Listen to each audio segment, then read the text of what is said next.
4, sua apostila, página 4. Lembrando que o objetivo desse primeiro módulo é apresentar para você a Bíblia, né? Sei que você vai dizer, olha, eu conhecia bem a Bíblia, né? Ok, mas acho que você já tem aprendido alguma coisa.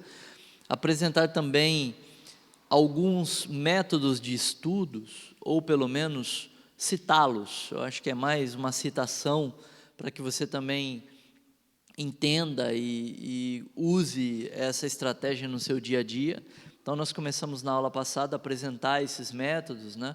Falamos de Bíblia de estudo, falamos de dicionário bíblico, de chave bíblica, e hoje a gente vai começar falando aí, o tópico A da página 4, nós vamos falar de tipos, né? Tipos diferentes aí de estudo bíblico, métodos, ok? Para estudar a Bíblia.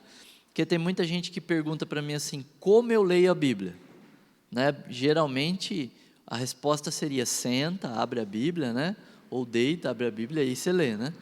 Mas as pessoas estão querendo saber se tem algum método para ler a Bíblia, né? Eu sempre digo assim, se você vai começar a ler a Bíblia, se é seu primeiro contato com a leitura bíblica frequente ou, né, sequencial, porque assim, às vezes você fala, eu li um pedacinho aqui, um pedacinho ali, eu fui num culto, me chamou a atenção, aí eu li um outro pedacinho. Então eu sempre digo assim, começa pelo Novo Testamento, né? Começa pelo, se possível, pelo Evangelho de João, ao invés de começar assim, ler tudo, todos os evangelhos, né? E aí você pode ler um dos sinótipos só, né? Ou Mateus, ou Marcos, ou Lucas, você escolhe. E depois você vai para Atos e aí segue a leitura, não freia. Só vai frear lá em Apocalipse, né? Apocalipse eu digo assim, não leia. Agora não, né? Quando você está lendo de forma sequencial. Deixa ele e aí vai lá para o Velho Testamento, né? E aí você vai ver no próximo módulo que a gente tem um panorama, né, do Velho Testamento para você poder ler os livros de forma que você leia de forma histórica, como a gente já falou na aula passada. E aí você lê de forma histórica e aí sim você pode, se quiser, voltar lá em Apocalipse, ou se não, vai lendo os demais livros do Velho Testamento e lê por último Apocalipse. Por quê? Apocalipse requer uma certa maturidade de conhecimento bíblico para você poder entender um pouco dos símbolos, entender um pouco do que está rolando ali, né, naquele pano de fundo histórico futuro, na verdade, né, daquilo que Deus está profetizando acerca do futuro. Mas isso nada mais é do que um método para fazer uma leitura bíblica de uma forma mais tranquila e cronológica. Assim também, como tem um método ou outro para ler a Bíblia em um ano, lê 4 capítulos por dia, todos os dias, que você vai ler ela em um ano, né? Acho que é algo assim que eu ouvi falar uma vez. O Novo Testamento eu sei que lê em 60, quem lembra que fez a leitura do 65 dias, né? Você lê em 65 dias se você lê 4 capítulos por dia, né? Então, 2 meses e 5 dias aí e terminou o Novo Testamento. Assim também tem métodos de estudo, né? Como que eu vou estudar a Bíblia? Por exemplo, olha, eu já fiz uma leitura corrente, eu não sou do tipo que gosta de ficar lendo todo ano, repetidamente, na mesma frequência, eu prefiro estudar temas. Eu, Marcelo, sou assim, né? Eu não gosto de falar assim, Marcelo, você lê a Bíblia todo ano, toda a Bíblia, né, inteira? Eu digo, não leio, né? Há muitos anos eu não leio a Bíblia todo ano. Eu gosto de fazer estudos temáticos, eu não gosto de fazer leitura corrente. Tem irmãos que gostam, eu tenho irmãos que falam assim, eu já li a Bíblia 30 vezes, 40 vezes, 50 vezes, né? São pessoas que vão lendo muitas vezes, de forma corrente. Eu não gosto. Eu já, Marcelo, mas não estou dizendo que é certo e que é errado, tá bom? Eu, Marcelo, já gosto de fazer estudos temáticos. Gosto muito de fazer estudos temáticos. De personagens eu também fiz alguns. Então, também gosto de fazer estudos de personagens. E como eu prego, também eu tenho, né, pelo menos uma vez por mês aí eu prego na comunidade que frequento, Então, eu também acabo fazendo estudos de capítulos, né, de contextos, né, e não só de temático ou de personagem. Mas é o que eu gosto. Se você falar para mim, olha, vamos estudar sobre casamento, eu vou falar, beleza, né? Vamos estudar sobre casamento. Agora você fala para mim, vamos se reunir para ler a Bíblia de forma corrente e tal, né? Eu vou falar, eu até incentivo você que você faça uma primeira leitura no mínimo, aí sim, né? Tem que ler a Bíblia toda, né? Um crente, no mínimo uma vez, lê ela toda. Mas depois eu não vou caminhar com você não, eu vou junto para você fazer a primeira leitura, depois vamos estudar de outra forma. Então, tem diversas formas de estudar. E tem irmãos que falam, olha, eu prefiro ler a Bíblia de forma corrente e assim eu já vou fazendo os estudos. Se eu encontro uma palavra que eu não conheço, eu vou para o dicionário. Se eu encontro um contexto que eu não entendi, eu leio os comentários da Bíblia de estudo, pego um nome dali, vou para o dicionário bíblico, encontrar aquele nome daquele personagem e ler um pouco sobre ele. Amém? Né? Tá estudando muito e com profundidade e ainda de forma recorrente. Então, corrente. Então, não tem jeito certo, não tem jeito errado, ok?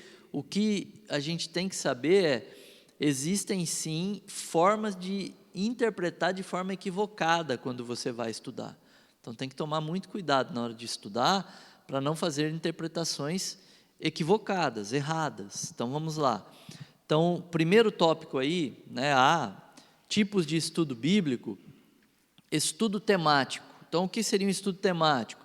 Estudar sobre casamento, eu vou estudar sobre pecado, eu vou estudar sobre graça, eu vou estudar sobre amor, né, e etc. Eu vou pegar um tema em que eu vou estudar. Às vezes você vai se preparar para dar algum estudo sobre aquele tema, ou às vezes você está vivendo algo que você quer estudar para poder entender com mais profundidade.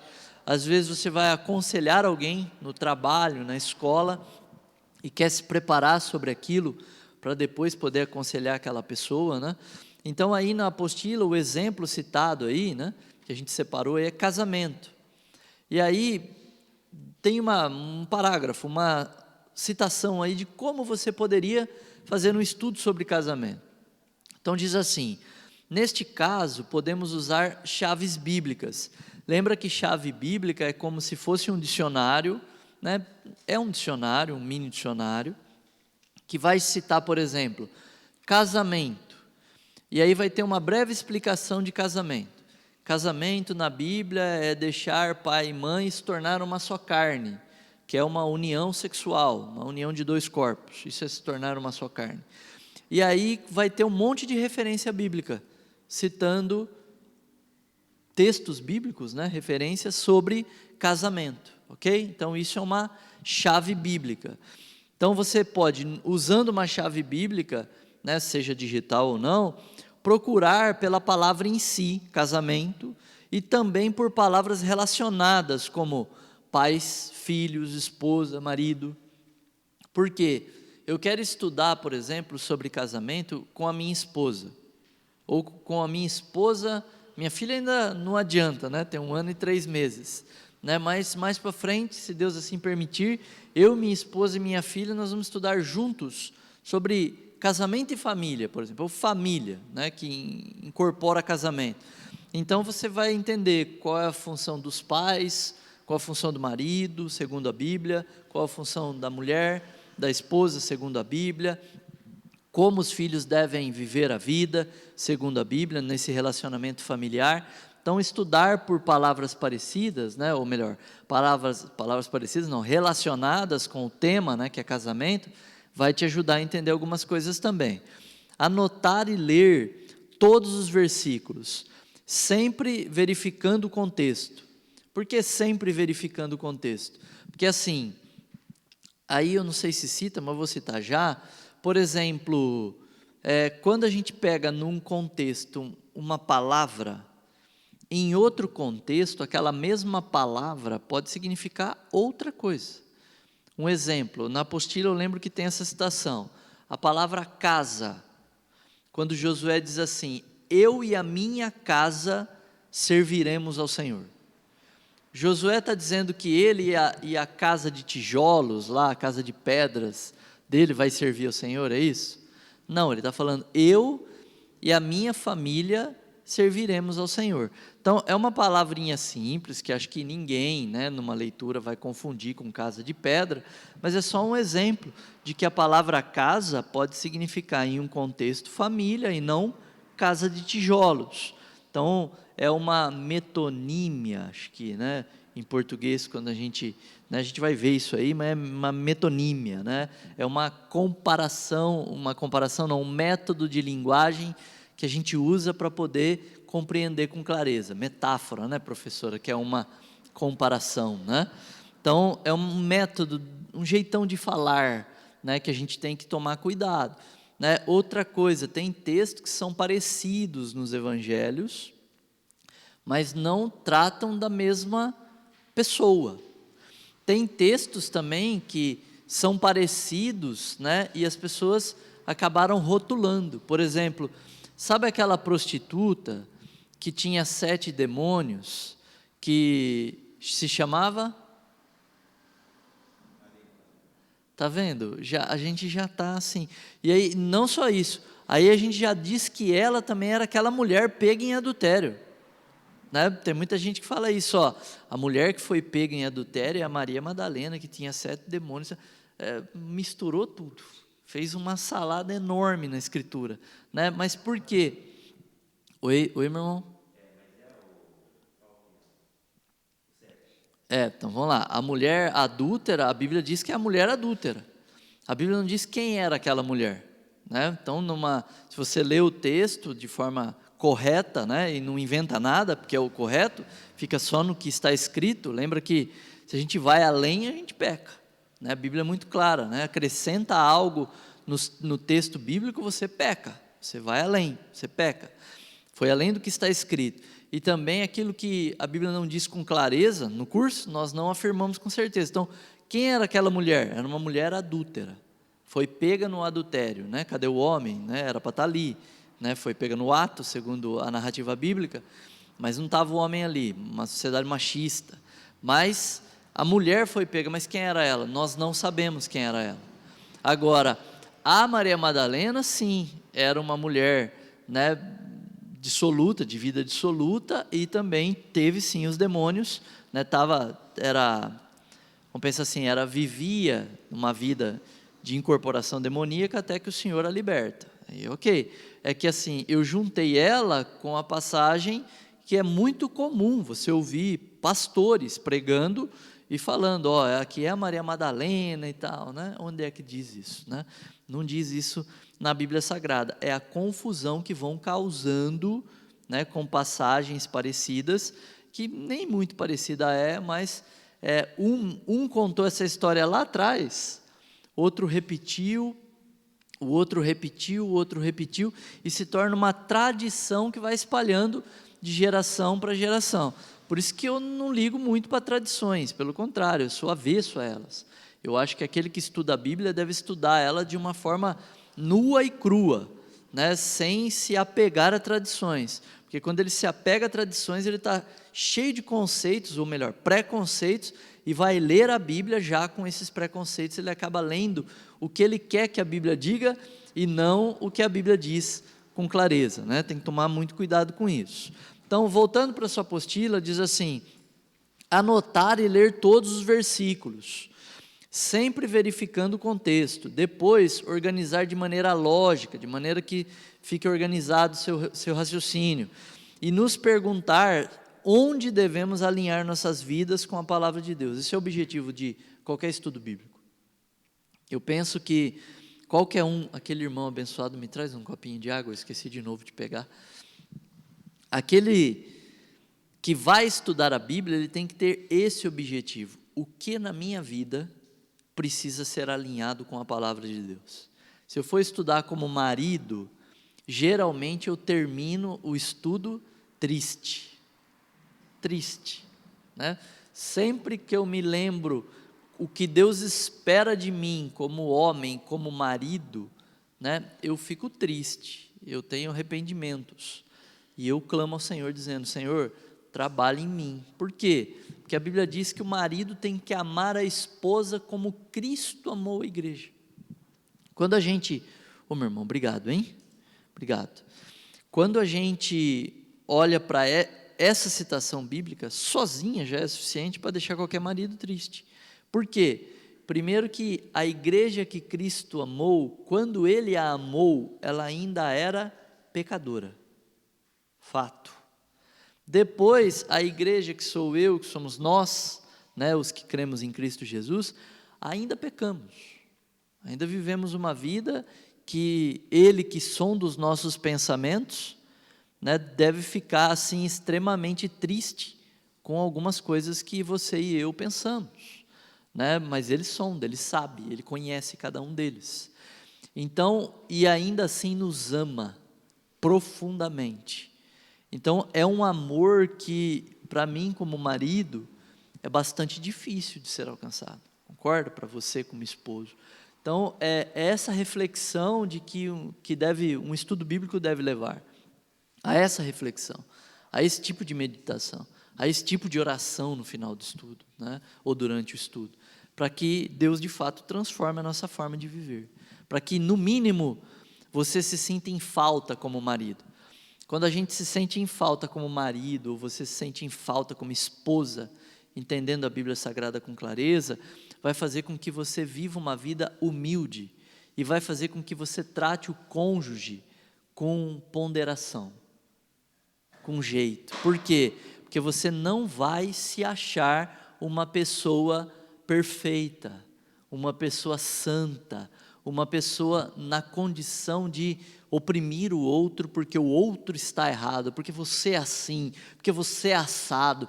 Toda essa força de acusação cai por terra quando você se vê em falta diante de Deus. Você não consegue ter forças para exigir do outro aquilo que você mesma ou você mesmo não tem vivido ainda. Ok? Então, é esse tipo de reflexão. O tópico 2 aí, estudos de personagens, biografias, né, que é o nome dado aí. Você poderia estudar sobre Jesus, né, sem dúvida seria o primeiro da sua lista, e deveria ser Davi, Moisés, Abraão, e entre muitos outros, né?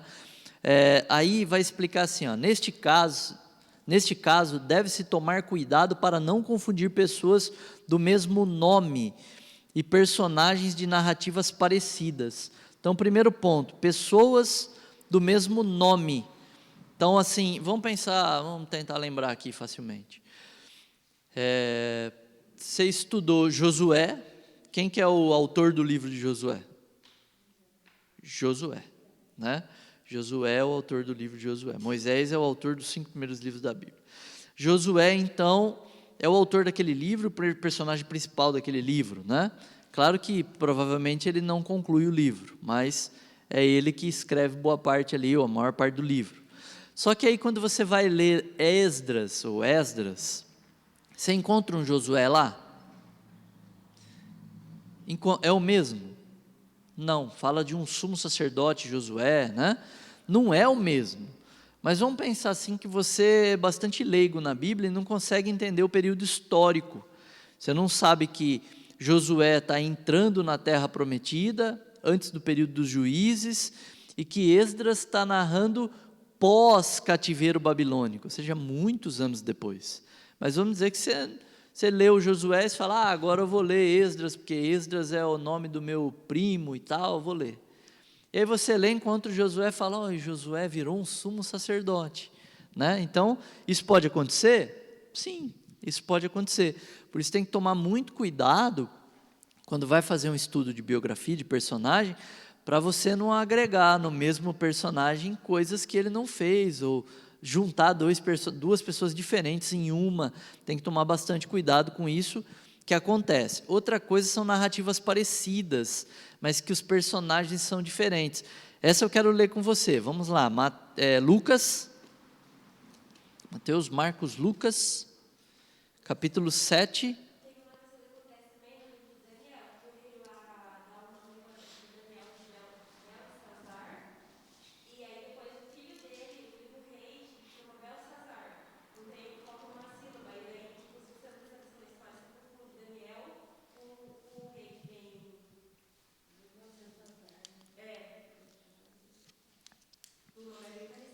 A irmã está citando que no livro de Daniel tem 2 reis, né, com nomes bem parecidos. Não é isso que a irmã está dizendo?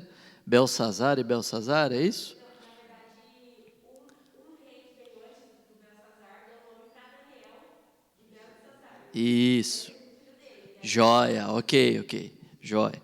Então a irmã está dizendo assim, ó, tem um rei chamado Belsazar e um nome dado babilônico a Daniel também era parecido com Belsazar, né? Que significa filho de Bel, né? Que é um deus na verdade, né? Então tem 2 nomes ali, né? Que um é dado a Daniel e o outro nome é dado ao rei. É isso que a irmã está dizendo, é isso?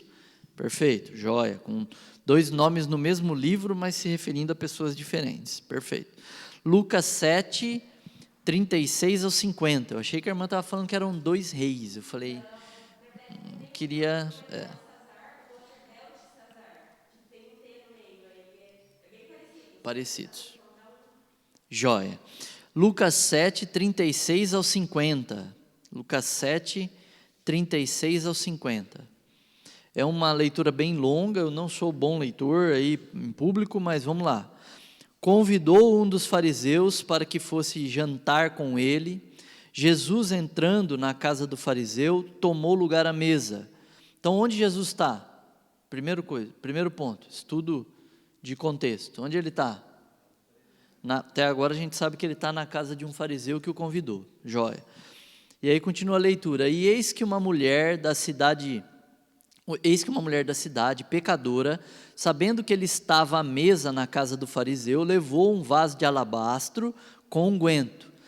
Primeiro, irmãos, só para a gente poder entender um pouquinho mais, alabastro aí é o vasilhame, tá bom? E é pedra, ok? Uma pedra muito fininha, que eles iam esculpindo essa pedra para deixar um vaso muito fino, era caríssimo. O vaso em si já era caro, fora o unguento que estava dentro, que também na narrativa a gente vai ver que é caro. 38. E estando por detrás de Jesus, aos seus pés, chorando, regava-os com lágrimas e os enxugava com os próprios cabelos, e beijava-lhe os pés e o ungia com unguento. Então, por que ela estava por trás de Jesus e ao mesmo tempo aos seus pés? Porque naquela cultura, a maneira deles comerem à mesa é diferente da nossa. A gente senta em cadeira, o pé fica para frente. Eles se assentavam no chão, geralmente com a perna dobrada para o lado e para trás. Então, com isso, ele estava de frente para a mesa, mas seus pés para trás. Por isso que ela foi lá. Semelhante a um jeito japonês, né? Para quem já foi aí, teve alguma experiência em casa de algum japonês, ou foi em algum restaurante que tinha esse hábito, né? Dá para sentar assim. Eu, se for num japonês, né, comer, jamais sento assim, tem problema no joelho, é horrível sentar assim com problema no joelho. Versículo 39. Ao ver isto, o fariseu que o convidara disse consigo mesmo, ou seja, ele pensou, se este fora profeta, bem saberia quem e qual é a mulher que lhe tocou, porque é pecadora. Dirigiu-se Jesus ao fariseu e disse, Simão, então aqui a gente sabe que o fariseu se chamava Simão, uma coisa tenho a dizer-te. Ele respondeu, dize-a, mestre. Ó que hipócrita, né? Primeiro, se esse fosse de fato um profeta, saberia que essa mulher é pecadora, não permitiria, né? E aí quando o Senhor fala, eu quero falar algo para você, diz para mim, mestre, Rabone, né? Então, hipócrita. Versículo 41, certo credor tinha 2 devedores, um lhe devia 500 denários, e o outro 50. Um denário, irmãos, era mais ou menos referente a um dia de trabalho. Então, no que Jesus está dizendo, ele está dizendo assim, um devia 500, quase 2 anos aí, né, de dívida, de renda, né, devendo para o camarada. O outro, menos de 2 meses, 50. Não tendo nenhum dos 2 com que pagar, perdoou-lhes a ambos. Qual deles, portanto, o amará mais? Aqui Jesus está comparando o fariseu com a pecadora. Ele está dizendo assim, provavelmente uma mulher da vida. Ele está dizendo assim, essa mulher devia para mim 500 denários, você 50. E aí ele disse assim, né, aquele que mais é perdoado, porque eu posso perdoar, na ilustração, ele não está dizendo que está perdoando, mas posso perdoar os dois, quem é que é mais amado? E aí ele responde, 43, respondeu-lhe Simão, suponho que aquele a quem mais perdoou. Replicou-lhe Jesus, julgaste bem. E voltando-se para a mulher, disse a Simão, vês esta mulher? Entrei na tua casa e não me destes água para os meus pés. Esta, porém, regou os meus pés com lágrimas e os enxugou com seus cabelos. Não me deste ósculo, ósculo é um beijo, tá bom? Um beijo no rosto. Ela, entretanto, desde que entrei, não cessa de me beijar os pés.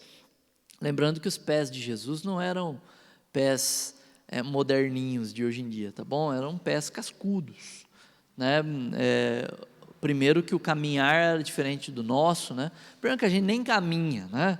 A verdade é essa, né? A gente caminha até o ponto de ônibus no máximo, né? A gente não caminha, mas naquela época se caminhava um pouco mais e também era terra, então o pé era cascudo. 45, não me deste ósculo, ela entretanto, desde que entrei, não cessa de beijar os meus pés. 46, não me ungiste a cabeça com óleo, mas esta com bálsamo ungiu os meus pés, por isso te digo, perdoados lhe são os seus muitos pecados, porque ela muito amou, mas aquele a quem pouco se perdoa, pouco ama. Então disse a mulher, perdoados são os teus pecados. Os que estavam com ele à mesa começaram a dizer entre si, quem é este que até perdoa pecados? Mas Jesus disse à mulher, a tua fé te salvou, vai-te em paz. Então, Jesus deixa claro aqui que perdoou ela, mas não é claro de forma nenhuma que o fariseu foi perdoado, nem aqueles que com ele estavam à mesa, né? Porque aqueles não estavam arrependidos, pelo contrário, estavam de maneira hipócrita, julgando a Jesus e procurando ali um jeito de conhecê-lo melhor para julgá-lo, para condená-lo, e não para amá-lo ou para nele crer. E também esse questionamento de que quem é este para perdoar pecados, é porque nós sabemos, né, e eles também sabiam, os fariseus, lembrando que os fariseus eram hipócritas, mas Jesus falou para obedecê-los naquilo que eles ensinavam, lembra-se disso? Né, ouçam o que eles dizem, mas não façam o que eles fazem, vamos parafrasear assim.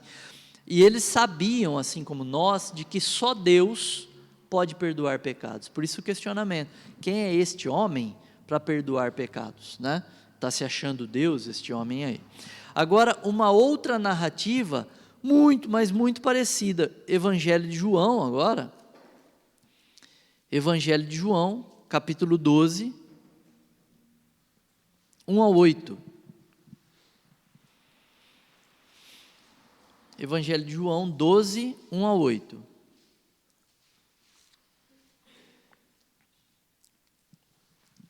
Diz assim, 6 dias antes da Páscoa, note, até o tempo é diferente, se você for ver a maneira com que o Evangelho de João é narrado, faz com que a gente contextualize até o tempo, quando ele foi.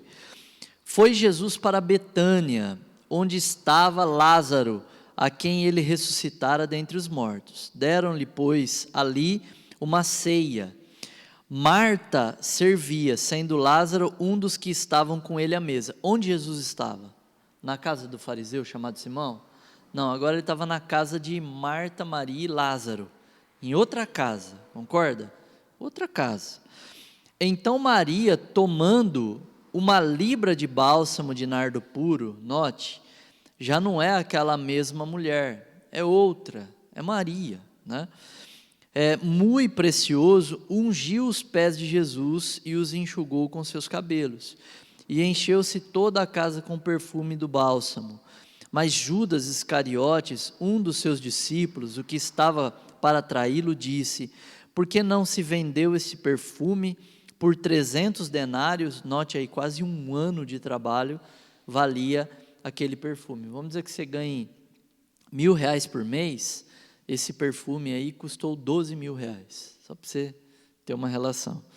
E não se deu aos pobres. Lógico que Judas aqui, o próprio texto vai dizer, ele era ladrão, ele não está nem um pouco se importando com os pobres, ele viu aquele dinheiro como um desperdício. Versículo 6, isto disse ele não porque tivesse cuidado dos pobres, mas porque era ladrão e tendo a bolsa, tirava o que nela se lançava. Isso eu acho interessante. Por exemplo, Judas era ladrão, e quem que era o tesoureiro do ministério de Jesus? Judas. João sabia que ele roubava, né? Vamos pensar assim, pela narrativa aqui é bem claro, João sabia que ele roubava, a gente não sabe quando, se foi pós-morte, né, antes da morte, quando que Jesus soube que ele era ladrão, mas sem dúvida Jesus sabia do caráter dele e permitia que ele continuasse ali, né, fazendo aquela função. Por quê? Porque ele não havia sido pego, provavelmente. Se ele fosse pego, Jesus não seria justo em permitir com que ele permanecesse naquela função. Provavelmente descobriram que ele era ladrão pós sua morte, pós sua traição, porque o caráter de Judas não era questionado em vida.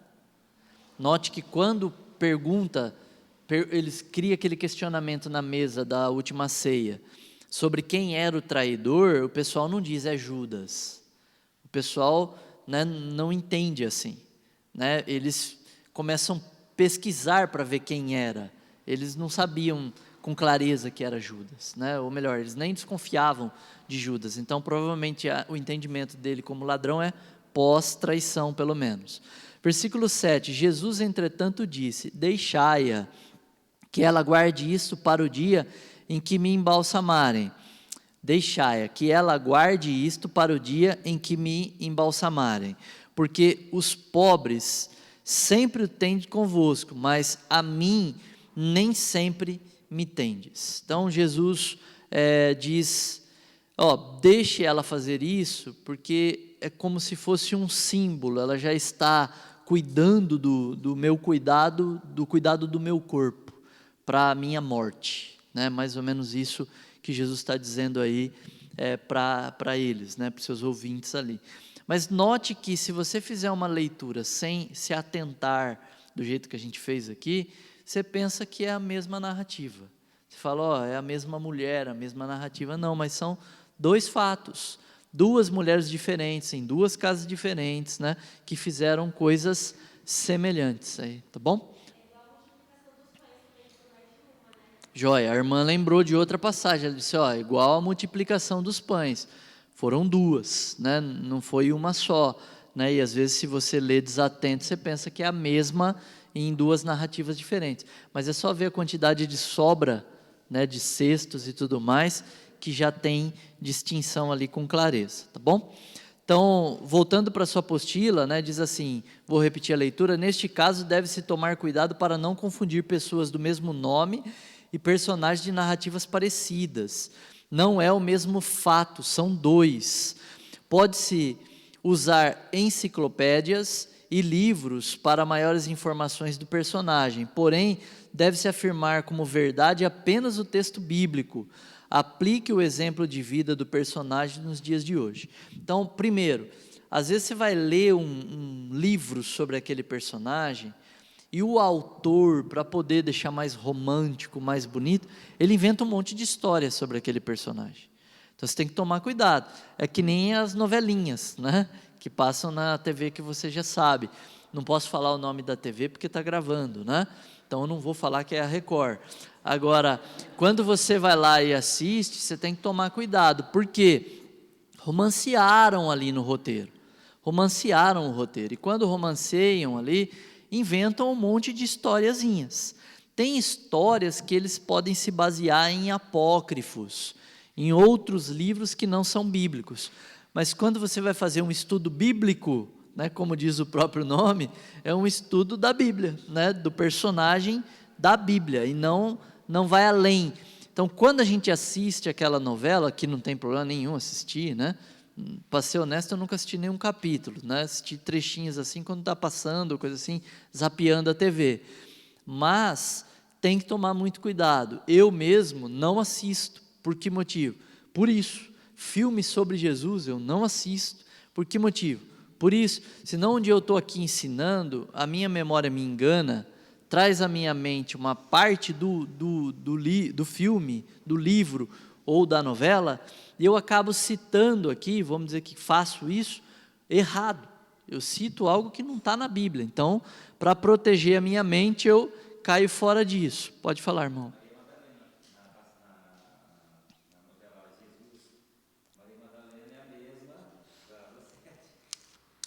Sim. Sim, é uma tradição achar que foi Maria Madalena. Outro ponto aí, o irmão disse, né, Maria Madalena na novela é a mulher pecadora, né, que foi pega em adultério, só para documentar e o pessoal poder ouvir bem. Estudo de versículos ou capítulos. A irmã ia falar alguma coisa? É a mulher, é uma tradição aí muito antiga. O terceiro tópico, estudo de versículos ou capítulos. Neste caso, examina-se o significado das principais palavras e observa-se o contexto.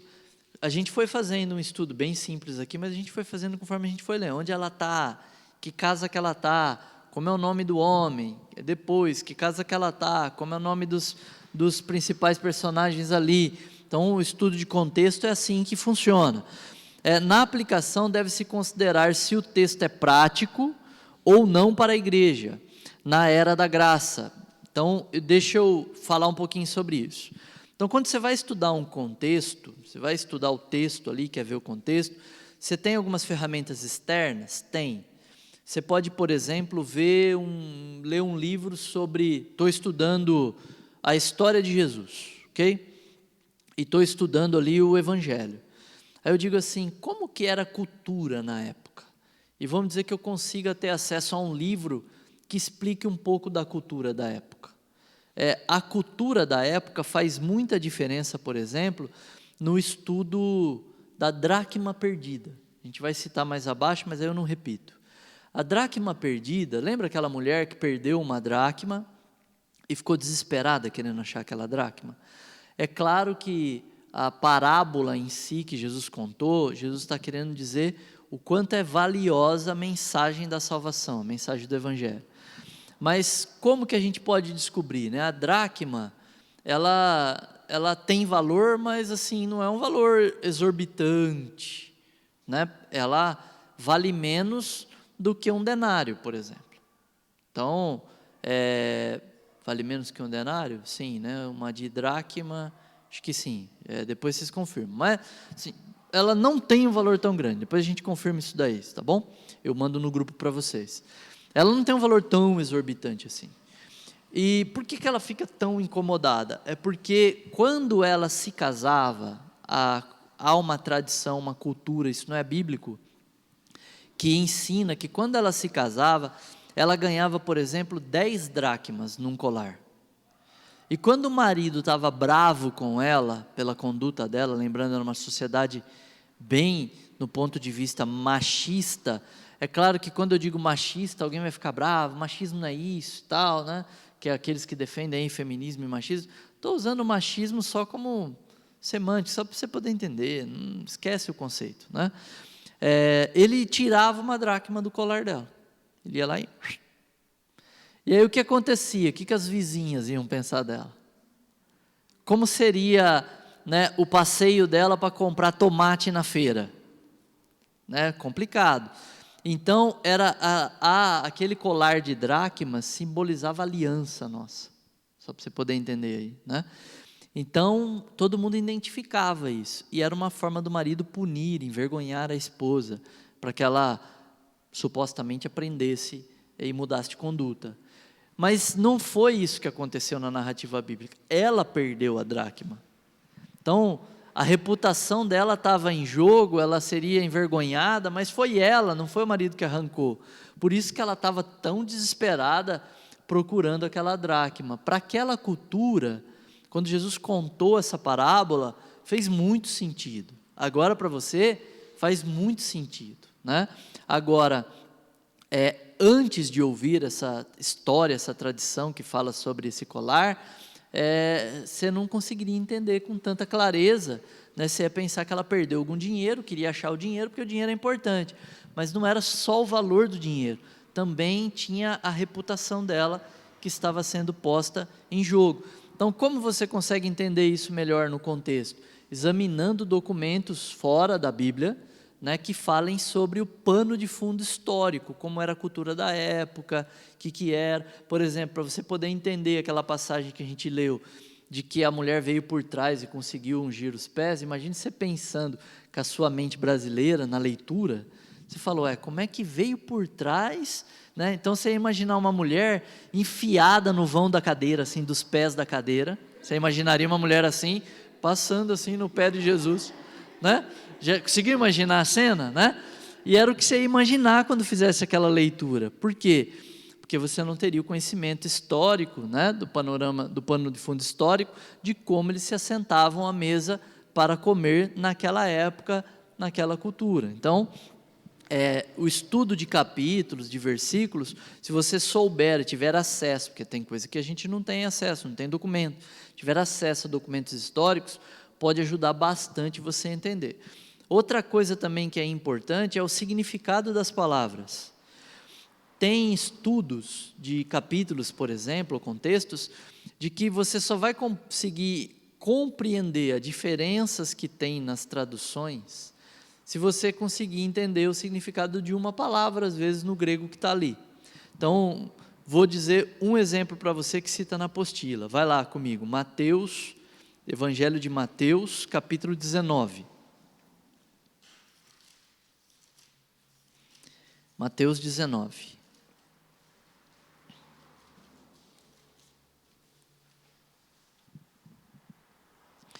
Mateus 19, versículo 9.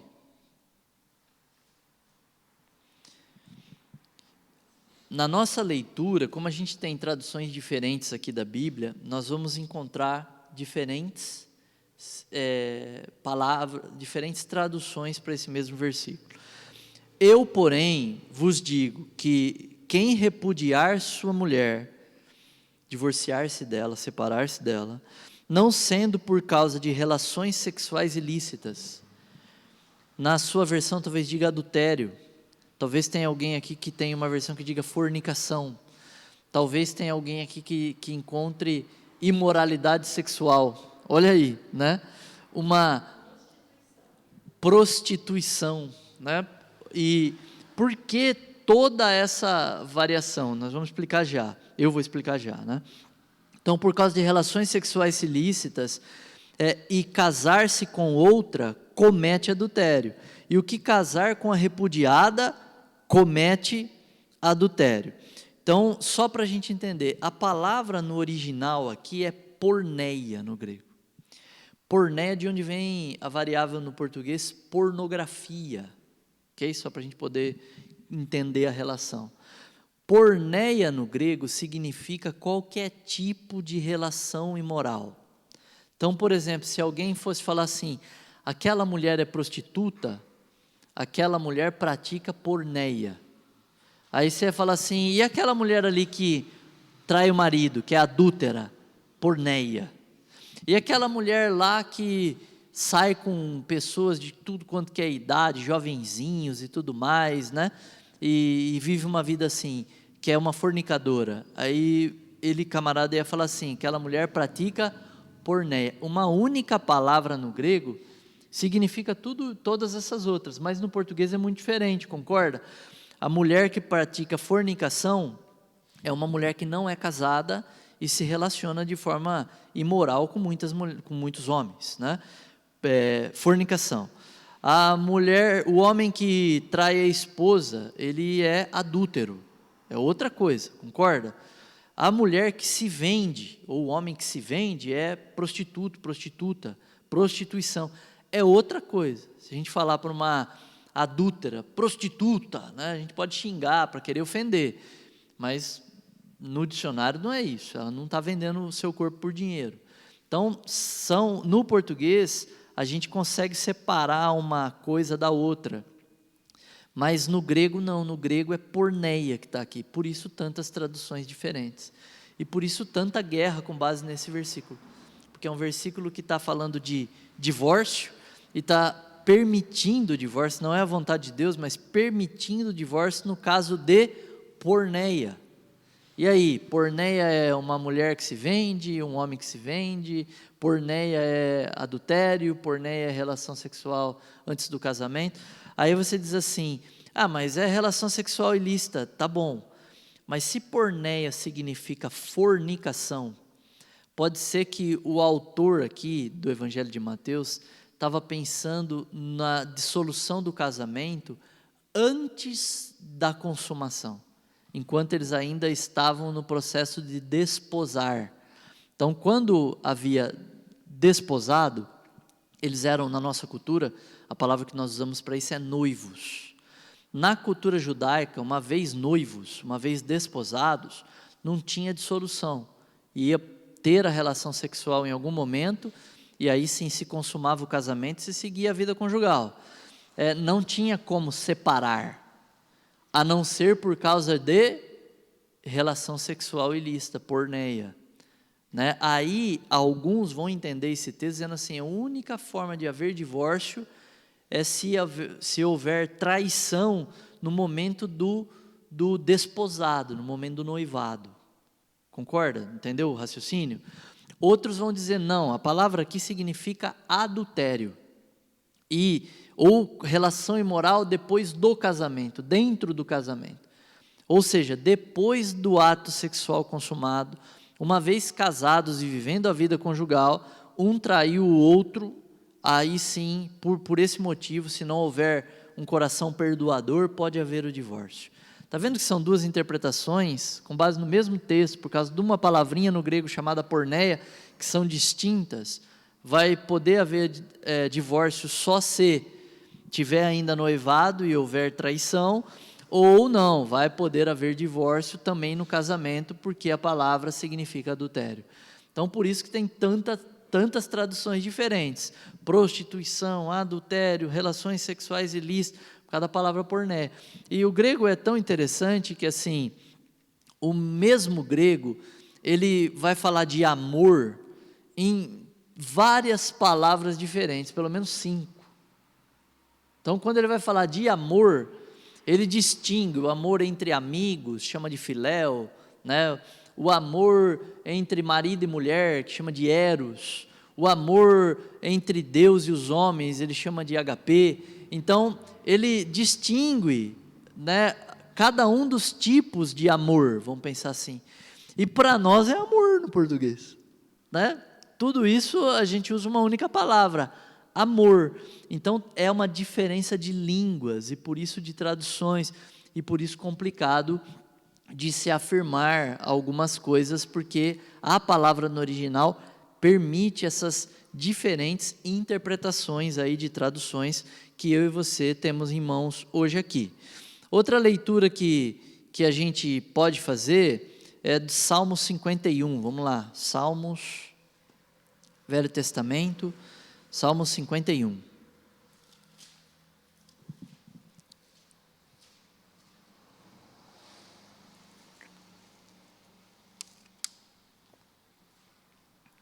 Salmo 51, a gente vai ler o versículo 11.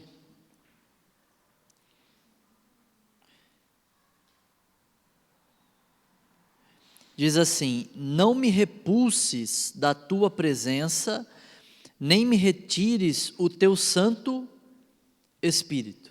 Concorda? Está lendo aí?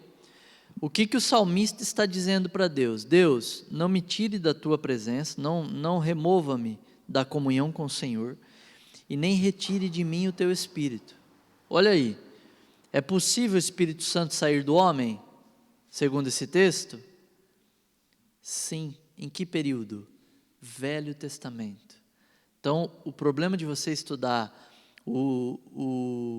por versículo, né, é você não conhecer a dispensação presente daquele versículo. A gente vai ver sobre dispensações, como estudar e interpretar a Bíblia ainda nesse módulo.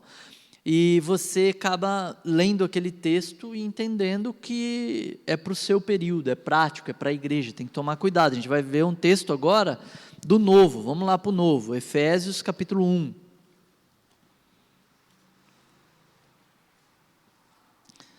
Atos, Romanos, Coríntios, Gálatas, Efésios.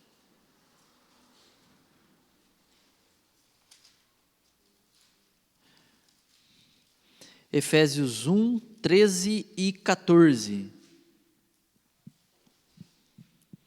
13 diz assim: em quem também vós, depois de ouvistes a palavra da verdade, o evangelho da vossa salvação, tendo nele também crido, fostes selados com o Espírito Santo da promessa, o qual é o penhor da vossa herança, até o resgate da sua propriedade, em louvor da sua glória.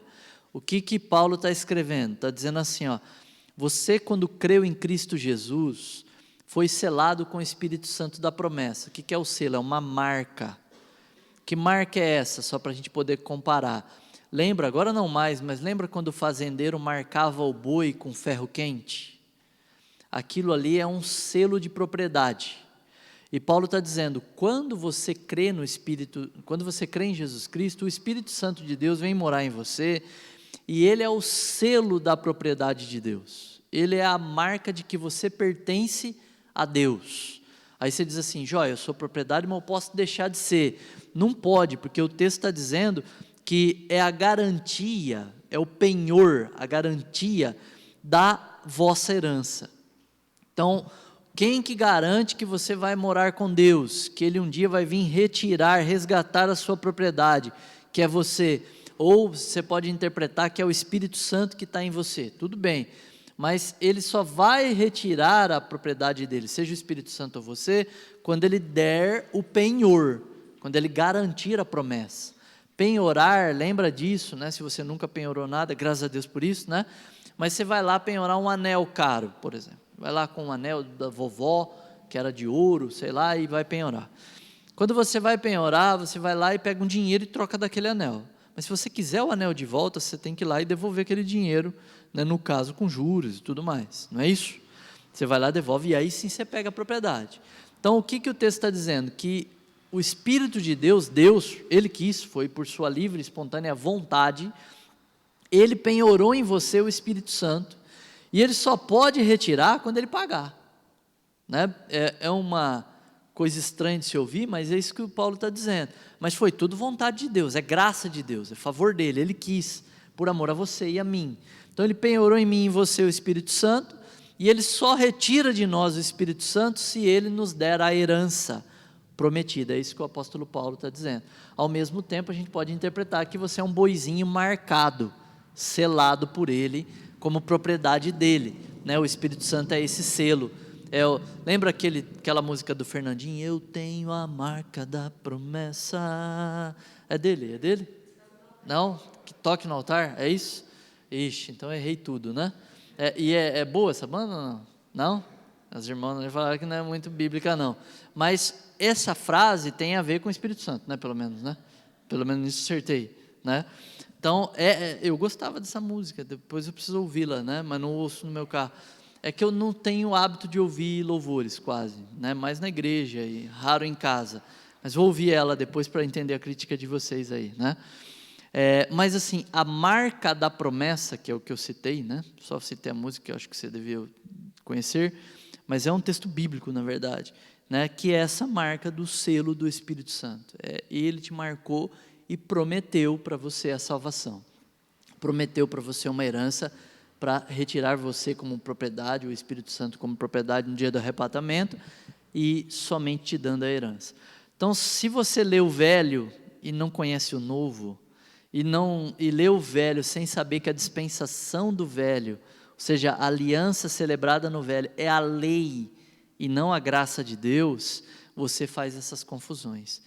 Talvez você poderia ler aquele versículo e terminar orando, dizendo, Pai, não tira de mim o teu espírito, e Deus dizendo assim, você está me chamando de mentiroso? Se eu disse que não vou tirar de você, de que eu vou entregar a tua herança no dia que eu for retirar o Espírito Santo de você, entendendo a propriedade do Espírito Santo, agora você fica falando isso para mim, né?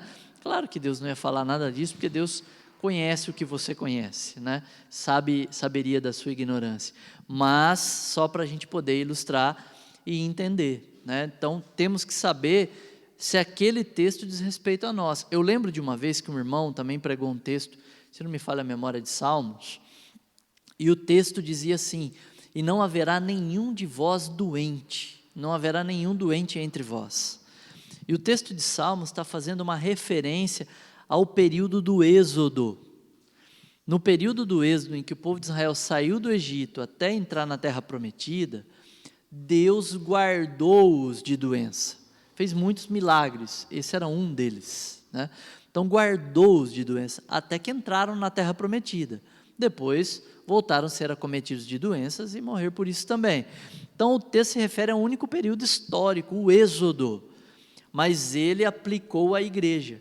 E aí na mensagem dele ele disse, é promessa de Deus, você não pode ficar doente, é promessa de Deus, você não precisa ficar doente. Se você ficar doente, Deus pode te curar, e não tem porquê. Crente não morre doente, é o que está escrito aqui, Não, está escrito que aqueles irmãos lá do Velho Testamento, os judeus, os crentes em Cristo lá, né, pela fé no Messias que haveria de vir, nem todos, né, a maioria morreu no deserto por incredulidade, a Bíblia diz, mas estes, durante o Êxodo, pela promessa da graça de Deus de guardá-los das doenças, eles não ficariam doentes. Então, muito cuidado quando você for estudar um versículo, né, se quer estudar um versículo de forma isolada, precisa fazer as perguntas: é para a igreja? Essa mensagem é para mim hoje? Qual é o contexto desse texto? E aí é bem bacana que as bíblias de comentários vai te proteger disso.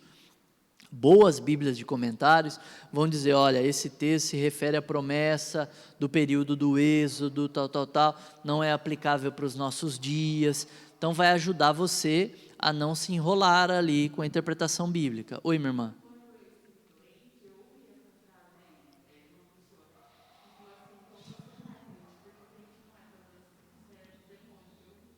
Então a irmã ouviu um absurdo, ela falou assim, eu quando estive doente, ela fez o tratamento de uma doença séria, ela disse assim, alguém veio e falou para mim, você não é crente, você é do demônio. Sim?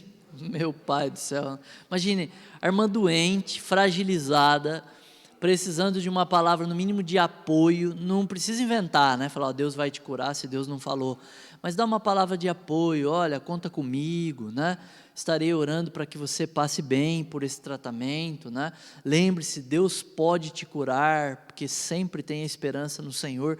É uma palavra gostosa, de consolo, isso sim é um crente, né? E não chegar e falar, se você está doente é porque você é do diabo, né? Foi isso que ele te disse, né? Agora você ri, eu rio, né? Porque passou, né? Glória a Deus, o duro se você não entendesse,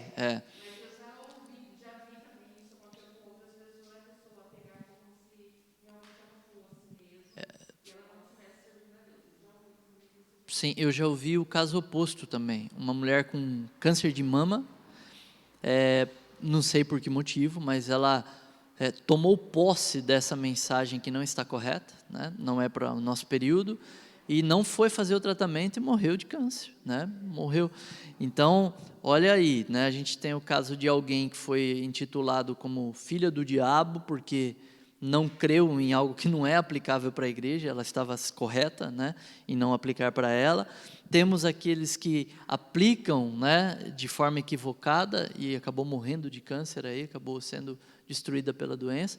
E temos o cabeça de bagre, né, saindo por aí falando que os outros são do diabo porque ficam doentes.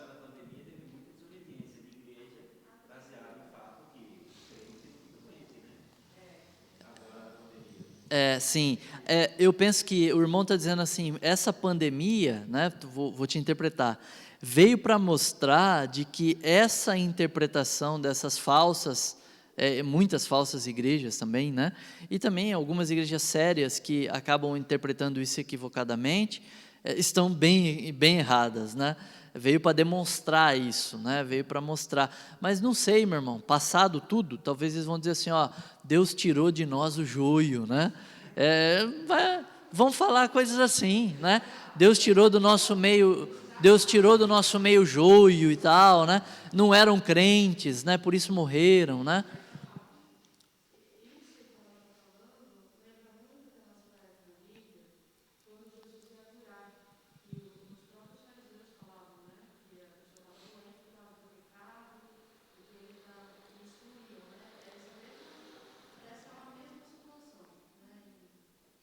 que esse rapaz estava criando, pode ser. A irmã disse assim, isso me fez lembrar, eu vou interpretando, tá bom? Algumas passagens bíblicas de que as pessoas estavam doentes e as outras pessoas interpretavam que era por causa de pecado. Lembrando que, biblicamente, tem doenças que procedem mesmo, por causa do pecado a pessoa fica doente. Lembra daquele paralítico no poço de Betesda, quando Jesus o cura, diz assim, vai, não peques mais, né? Ou seja, era por uma condição de pecado que de fato, mas nem toda doença tem como raiz o pecado, é isso que a gente tem que tomar cuidado, né?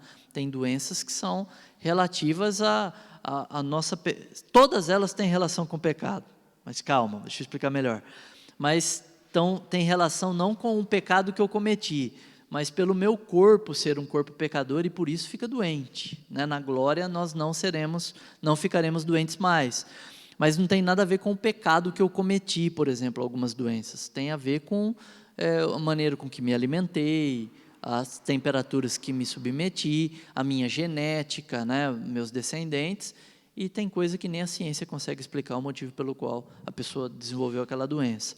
A irmã fez um comentário assim, alvoroçado, mas não deu para te entender.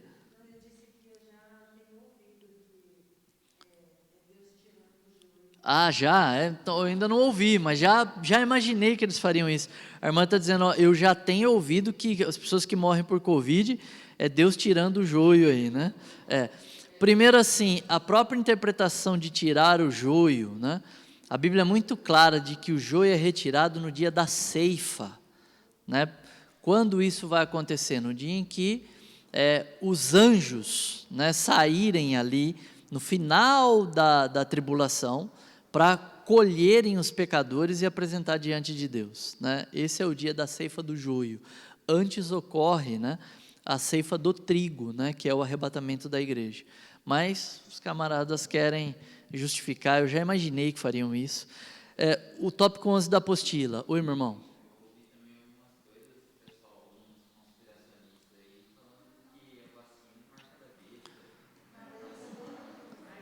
Sim.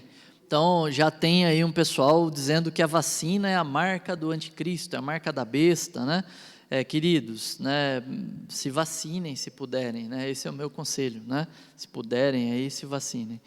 Não estou dizendo que a vacina é a solução, não sei, né? Deus o sabe, né? A gente vai ver mais para frente, mas é o recurso que a gente tem agora. Agora também, se você não quer se vacinar, é um direito seu, eu também defendo isso, né? Assim, não entendo que a lei deveria nos obrigar a nos vacinar, mas, né, quando tiver uma lei que obrigue, se tiver, aí a gente pode pensar diferente. Tópico 11, que o assunto não é vacina. Como interpretar a Bíblia? Como interpretar a Bíblia? Primeiro, tópico 11:1 aí, né?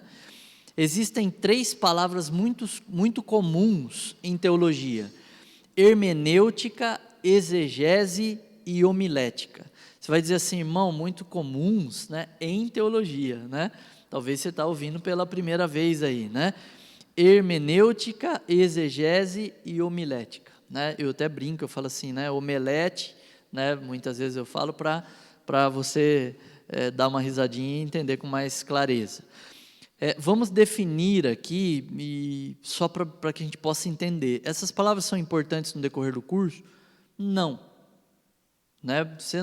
Se tem uma coisa que eu tomo muito cuidado nesse curso, professor, pode ser que outro professor tenha outro comportamento, é evitar os termos teológicos. Eu gosto de citá-los quando a gente está estudando, né, o contexto, para a gente também saber, para ninguém também tratar você como ignorante, né?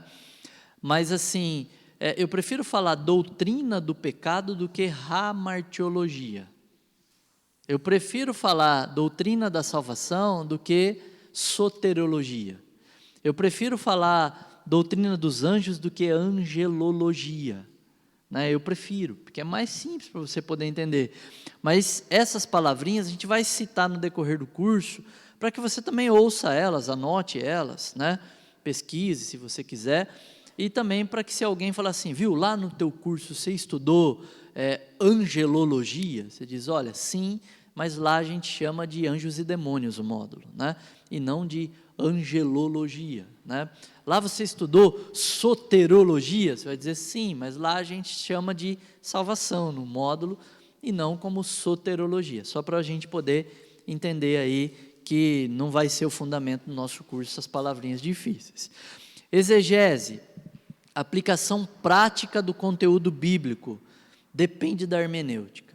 Então, primeira coisa, exegese, é você estudar o texto bíblico e perguntar para aquele texto, dizer assim, o que Deus espera de mim? O que eu devo pôr em prática? O que eu posso colocar no meu dia a dia desse texto bíblico, ok?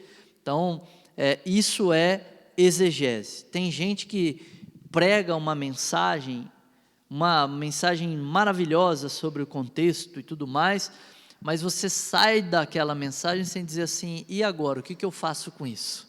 Né? Você não consegue responder essa pergunta. Exegese é colocar em termos práticos como viver aquele estudo, aquela mensagem. Homilética é a arte de preparar e expor pregações. Depende da hermenêutica. Então, daqui a pouco explico a hermenêutica. Homilética é o ato de pregar, mas é a arte de preparar sermões, né? De preparar a pregação, de verificar como você vai, vou começar abrindo assim, esse vai ser o meio, aqui vai ser o fim, e no fim eu vou fazer uma exegese. Ou não, eu vou abrir assim, vou falar de um tópico, fazer uma exegese.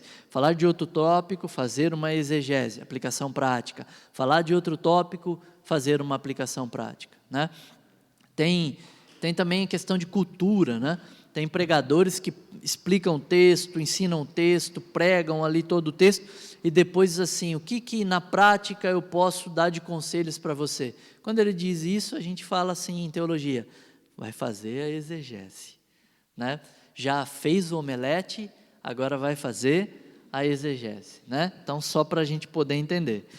Hermenêutica, a ciência da interpretação da Bíblia. Esta técnica obedece a alguns princípios. Então, o que de fato é interpretação? Não é exegese, é a hermenêutica. Essa é a ciência, e ela é uma ciência mesmo, ela tem regras para você fazer uma interpretação bíblica. Para você desenvolver uma doutrina bíblica, você deve seguir as regras da hermenêutica. Então, ela é uma regra mesmo, é uma ciência composta de regras. Agora, uma boa exegese não vai acontecer se tiver uma péssima hermenêutica. Você entendeu errado o texto, você vai dizer para a irmã que ela é do diabo porque ela está doente. A aplicação ficou equivocada, porque a interpretação, a hermenêutica está equivocada, ok? Então, voltando aí, vamos definir os princípios da hermenêutica. Letrinha A, buscar o Espírito em oração para a leitura da palavra. Esse é o primeiro, fundamental. É o principal. Por quê? Porque o homem natural, lembra da aula passada, não compreende as coisas espirituais. Você precisa buscar a Deus em Deus, com Deus, em comunhão com Ele. Letrinha B, conhecer vocabulário. Aí na sua apostila diz assim, adúltera ou adultera, né? A mesma palavra só tem um acento, né? Está anotando aí, né? Adúltera ou adultera é a mesma palavra, só tem um acento. Agora, faz diferença? Muito, né? Mas quem lembra? Se você não lembra, é porque você é jovem. Se você lembra, é que você já é um vovô, como eu, né? Ainda não sou vovô, mas quis dizer um madurinho, um senhorzinho, né? Eu jogando bola, eu já me considero um tiozinho. Né? O pessoal fala assim, viu, tem que ser mais rápido. Eu penso, como é que eu faço isso, né? Não dá mais, né? Mas, pois bem, quem lembra de uma reportagem que passou na emissora aí mais conhecida do Brasil, sobre um senhor, um pastor, que cometeu adultério, porque ele leu Oséias, e Oséias dizia para pegar uma mulher adúltera, e ele leu, pega uma mulher e adultera. Olha, o texto estava pedindo para Oséias, Oséias pegar uma prostituta como esposa. Isso era o texto bíblico. pega uma prostituta, uma mulher adúltera como esposa e cuide dela, né? E aí ela vai, trai ele de novo, e aí Deus fala, vai lá, perdoa ela e traz ela de novo para o relacionamento com você. E ele leu sem o acento, né? E aí ele foi lá e pegou uma mulher, né? E adulterou, né? Tirou o acento do texto, na verdade, e adulterou. E ele pegou uma irmãzinha lá do rebanho. E o marido foi convencido por esse pastor. Esse pastor falou com o marido concordou. Falou, não, tá, é texto bíblico mesmo, mandamento do Senhor. E foi lá e entregou a esposa para cometer adultério junto com aquele trastezinho, orelha seca lá. Então, a falta de um conhecimento de vocabulário português, fez com que ele cometesse o erro que ele cometeu. É claro que o coração dele era perverso, como a Bíblia diz, né? Ele queria fazer aquilo, né? Não era, oh meu Deus, vou ter que fazer isso, não. É um malandrão, uma moça bem mais nova do que ele, né? Malandro, mas foram lá, entrevistaram ele depois, e aí, por que o senhor fez isso? Porque é mandamento bíblico, aqui está escrito, ó, e ele lia errado na hora que estava ali fazendo a entrevista. Se você não lembra disso, né, ou é jovem, né, vai no YouTube, pastor, né, sei lá, pesquisa lá assim, pastor que confundiu a palavra adúltera, né, que você vai encontrar essa reportagem, eu já vi lá no YouTube, bem bom tempo depois. Outra coisa é aio ou alho, outro exemplo aí da sua apostila, né? Contaram para mim, né, eu não vi, mas contaram para mim de um pregador que ele leu o texto, a lei serviu de aio, aio. E ele disse assim, por que, irmãos, que a lei serviu de aio? Porque o aio tempera, porque o aio dá sabor, porque, né? Uma coisa é aio, outra coisa é alho, né? Aio significa tutor, curador, guia, né? A lei serviu de guia até Cristo, é isso que o texto bíblico está dizendo. A lei nos mostrou Cristo, mostrou que a gente era pecador e com isso precisávamos de um Salvador, serviu de guia até Cristo, e não de alho. Então, um vocabulário, né, usar um texto, usar um dicionário bíblico vai ajudar muito, muito mesmo. Por exemplo, eu lembro da palavra solícito, né, no Almeida ele usa a palavra solícito.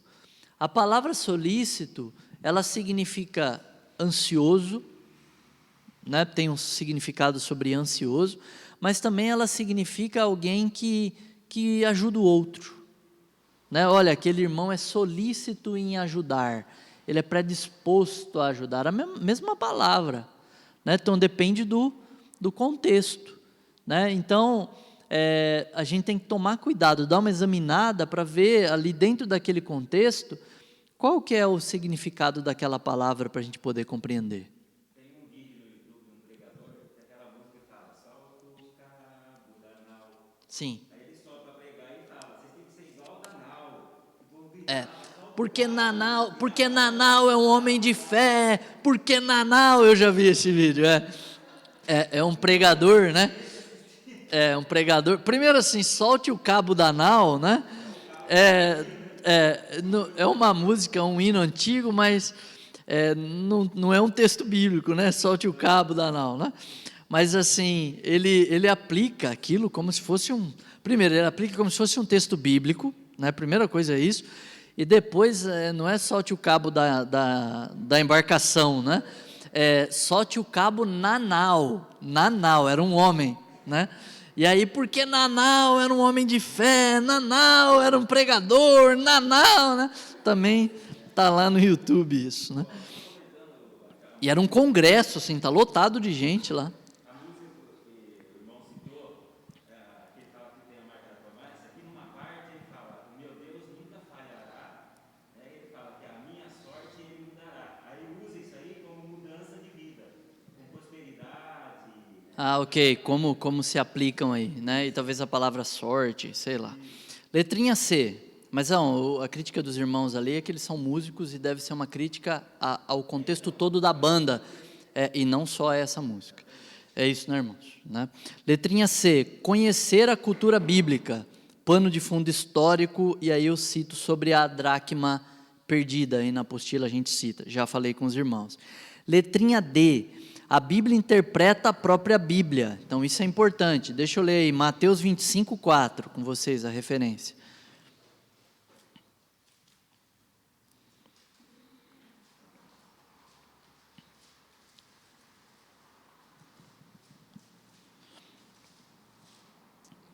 A Bíblia interpreta a própria Bíblia. Antes de ler, deixa eu falar um pouquinho. Queridos, quando você quer entender a Bíblia, para onde você vai? Para a Bíblia. A verdade é essa.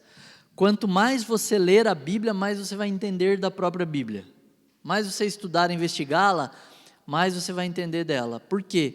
Porque a Bíblia não carece de nenhum livro externo para compreendê-la. O que ela fala no Velho Testamento se confirma no Novo, por exemplo. Ou seja, quando você conhece o Novo e o Velho faz sentido. O Velho ganha um ressignificado, um sentido muito mais profundo. Mas quando você conhece só o Velho, como o povo judeu, por exemplo, que não é cristão, não consegue compreender o significado daquela passagem do Velho Testamento. Né? A morte do cordeiro, tipificando Cristo, eles não conseguem entender isso. Eles veem um cordeirinho morrendo. Não conseguem ver o Cordeiro, Jesus, morrendo por eles, por aqueles que hão de crer. Então, a Bíblia se interpreta com a própria Bíblia. Quer ver? A gente vai ler esse texto, eu vou dar os exemplos, mas, por exemplo, quando a gente lê Apocalipse, a gente vê que a besta emerge do mar. E a narrativa bíblica dá a entender, assim, literalmente, né, que é uma besta, assim, um bicho feio que sai do mar, né, do mar, oceano, e aí aparece ali na praia, ali, com um monte de chifre na cabeça, coisa assim, né? Mas quando a gente vai entendendo, assim, com a Bíblia, interpretando a própria Bíblia, a gente vai entender que o mar, na verdade, simboliza nações. Porque depois lá na frente, na terra prometida nossa, né, na nossa morada eterna, diz com clareza que o mar já não existe, as nações já não existem. Por quê? Porque é um único Deus e um único povo. E aí a gente começa a entender, quando a gente vai ver o Velho Testamento e vê que chifre no Velho Testamento significa força, poder, então quer dizer que aquela besta que sai do mar das nações tem muita força e poder, de diversas origens diferentes, por isso diversos chifres. Então a gente começa a compreender de forma diferente a própria simbologia bíblica. Mas aqui em Mateus 25, nós vamos ler o versículo 4, que diz assim: no entanto, as prudentes, além das lâmpadas, levaram azeite nas suas vasilhas. Aqui é a parábola das 10 virgens. 5 eram loucas, nécias, e 5 eram prudentes. Todas elas tinham lamparinas, mas 5 delas tinham azeite para poder alimentar aquela lamparina, manter a luz acesa, e 5 não tinham. Aí chega o Senhor, e aquelas que estavam preparadas com o azeite, entram nas bodas do Cordeiro, na festa. Aquelas que não tinham azeite, ficam de fora. Lembraram dessa parábola? Ok? Quando a gente entende ela com mais profundidade, a gente não vacila, mas quando a gente não entende, a gente vacila. Então, por exemplo, o pessoal diz assim, está vendo? Eram virgens, ou seja, eram salvas, isso é uma interpretação equivocada, e perderam a salvação, porque o Senhor chegou, não tinham o azeite. Perderam a salvação. Então, uma interpretação, mas equivocada. Por quê? O que significa, primeiro, lamparina na Bíblia? Luz. E o que significa luz? Vou lembrar um texto só. Lâmpada para os meus pés é a tua palavra, Senhor, e luz para o meu caminho. Então, o que significa lamparina? Palavra. Então, todas elas tinham a palavra, assim como também Abraão, naquela passagem bíblica do rico e do Lázaro, ele diz, lá eles têm Abraão e os profetas, ou seja, lá eles têm o Velho Testamento, lá eles têm a Bíblia, eles têm lá, né? No caso era o Velho ainda. Então, todas elas tinham a Bíblia, mas todas elas tinham azeite? Não. Algumas tinham azeite, outras não. Agora, qual é o símbolo de azeite na Bíblia? Pode falar, irmã. Espírito Santo, né? Então é muito claro, né? O azeite simboliza a unção do Espírito Santo, né? A unção com óleo simboliza a unção do Espírito Santo. Então, todas elas tinham Espírito Santo? Não, então 5 delas eram loucas, tinham a Bíblia, mas não criam na Bíblia e por isso não eram propriedade de Deus, não haviam sido seladas com o Espírito Santo da promessa. As outras 5 eram seladas com o Espírito Santo da promessa. Quando vem o Senhor, as salvas são recolhidas e as nécias, as loucas, ficam. Como a gente interpreta assim e fala, puxa, agora ficou muito claro, né? A Bíblia interpreta a própria Bíblia. Esses símbolos a gente foi entender pela própria Bíblia e não pensando em algo externo ou e não tentando entender sem examinar os símbolos bíblicos apresentados ali na própria Bíblia. Voltando aí para a sua apostila, diz assim, mínimo de 3 textos como uma prova doutrinária. O que isso significa? Não dá para você ler um único versículo e criar dele uma doutrina e dizer, olha, é bíblico, é o ensino de Deus, tem que tomar cuidado. A hermenêutica diz que você tem que ter 3 textos de prova, no mínimo 3 versículos que falem claramente daquele mesmo assunto, para que você estabeleça, isso aqui é uma doutrina bíblica. Quer ver? Curso de teologia, eu vou te dar um problema, criar um problema para você. O João diz assim, se você ver um irmão pecar um pecado, que é para a morte, não ore. Não ore. Só que ele não diz qual é o pecado de morte. Ele não diz. E é um único texto isolado na Bíblia. E aí o que a gente faz? A gente diz assim, quando chegar no céu, eu pergunto para o João, o que ele queria dizer com esse texto? Né? Ou quando chegar no céu, eu vou entender tudo com clareza, para quem crê assim, e aí vou compreender o que João queria dizer com esse texto. Mas agora não dá para a gente entender. O que dá para a gente entender é o que diz o texto. Se um irmão pecar um pecado que é para a morte, não ore por ele, não adianta orar por ele, vai morrer. Agora, qual é esse pecado? Alguns vão dizer, é a blasfêmia contra o Espírito Santo. Pois bem, se você intitular esse, então o pecado daquele irmão seria morte eterna. E aí não é o que João está dizendo. João está dizendo de morte física, aparentemente. Quais pecados seriam esses? Não sei. Aí tem uma seita no Brasil, que surgiu no Brasil, que ela criou uma listinha desses pecados. Se o membro da igreja e o membro da seita cometer adultério, ele não tem mais como ser salvo. E aí é um pecado de morte, ele está perdido. Se esse irmão matar alguém, se essa pessoa matar alguém, também pecou para a morte. Criou uma lista. E o que isso foi? E por que fizeram isso? Com base nesse texto de João. Só que essa lista está equivocada. Mas como eles criaram essa lista? Eles foram lá para o Velho Testamento e viram quais pecados eram punidos com morte na lei. Então reuniram aqueles pecados e trouxeram como uma prática para essa seita. Só que eles não guardam o sábado.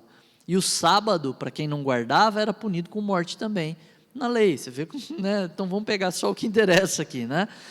Mas é um texto que ele não tem desdobramento, não tem outras referências, não tem mais explicação. O que a gente faz? A gente lê, entende o que João escreveu, guarda no nosso coração e diz assim, vamos perguntar para o João o dia que nos encontrarmos com ele, porque não dá para a gente desenvolver uma doutrina com base em um texto isolado da Bíblia Sagrada. Ok? Ficou claro para vocês aí como a hermenêutica nos protege de fazer bobagem, né? Porque, por exemplo, o rei Davi cometeu adultério? Foi perdoado por Deus? Foi, né? Então, essa seita está equivocada até no Velho Testamento. Deus tratou com graça o rei Davi. Poderia ser punido com morte física, né? Ele não perderia a salvação, ele perderia a sua vida, se morresse ali arrependido. Mas ele nem morrer fisicamente, ele não foi. Né? Natã, o profeta ali, olhou para ele e disse, esse seu pecado não vai ser punido com morte, não é para morte, não vão matar você. Né? Deus agiu com graça, perante você, Davi. Então, não só perdoou, como livrou ele da punição da lei, que seria a lei deles, né, vigente, a morte física.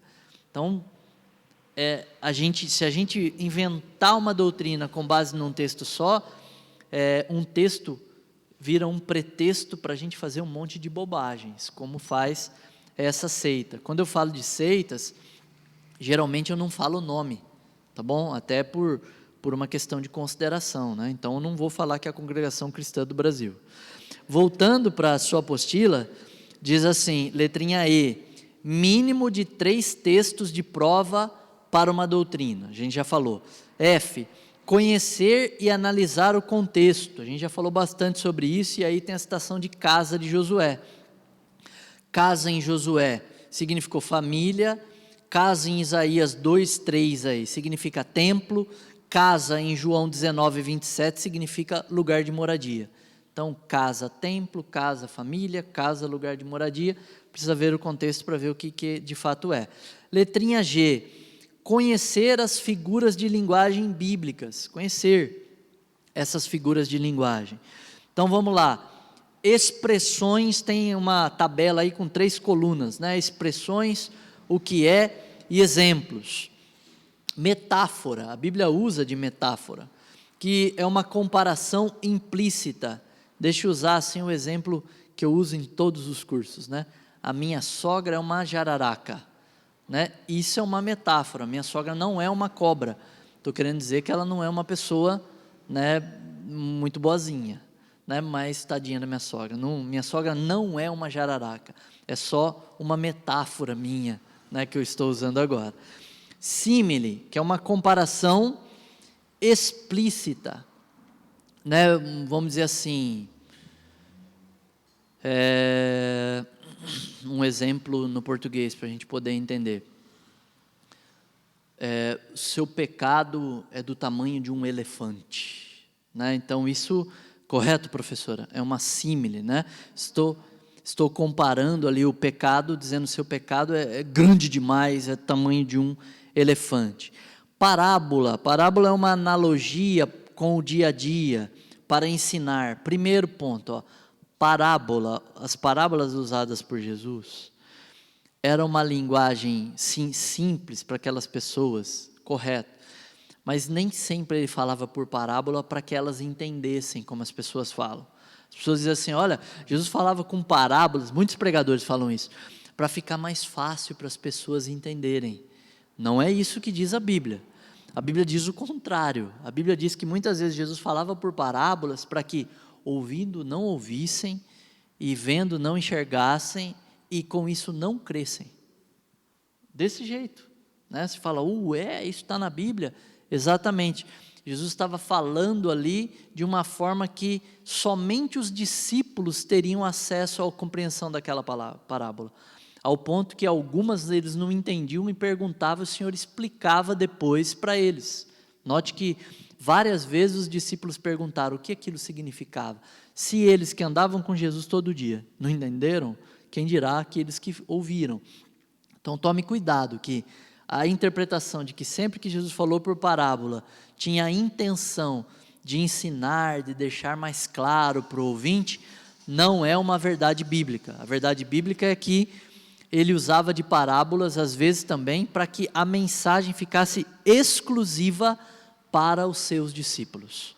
Por exemplo, o entendimento que você tem da palavra de Deus, por causa do Espírito Santo, é um entendimento exclusivo da igreja. Por quê? Porque o Espírito Santo te dá a compreensão. Note isso. E aqueles que são incrédulos não compreendem. Então é uma mensagem dirigida à Igreja de Cristo. Jesus fez assim e faz assim até hoje. Hipérbole, né? Hipérbole é um exagero usado para chamar a atenção. Por exemplo, esse eu já lembrei um texto bíblico, ficou mais fácil. Vocês coam um mosquito e engolem um camelo. É claro que não dava para eles engolirem um camelo, né?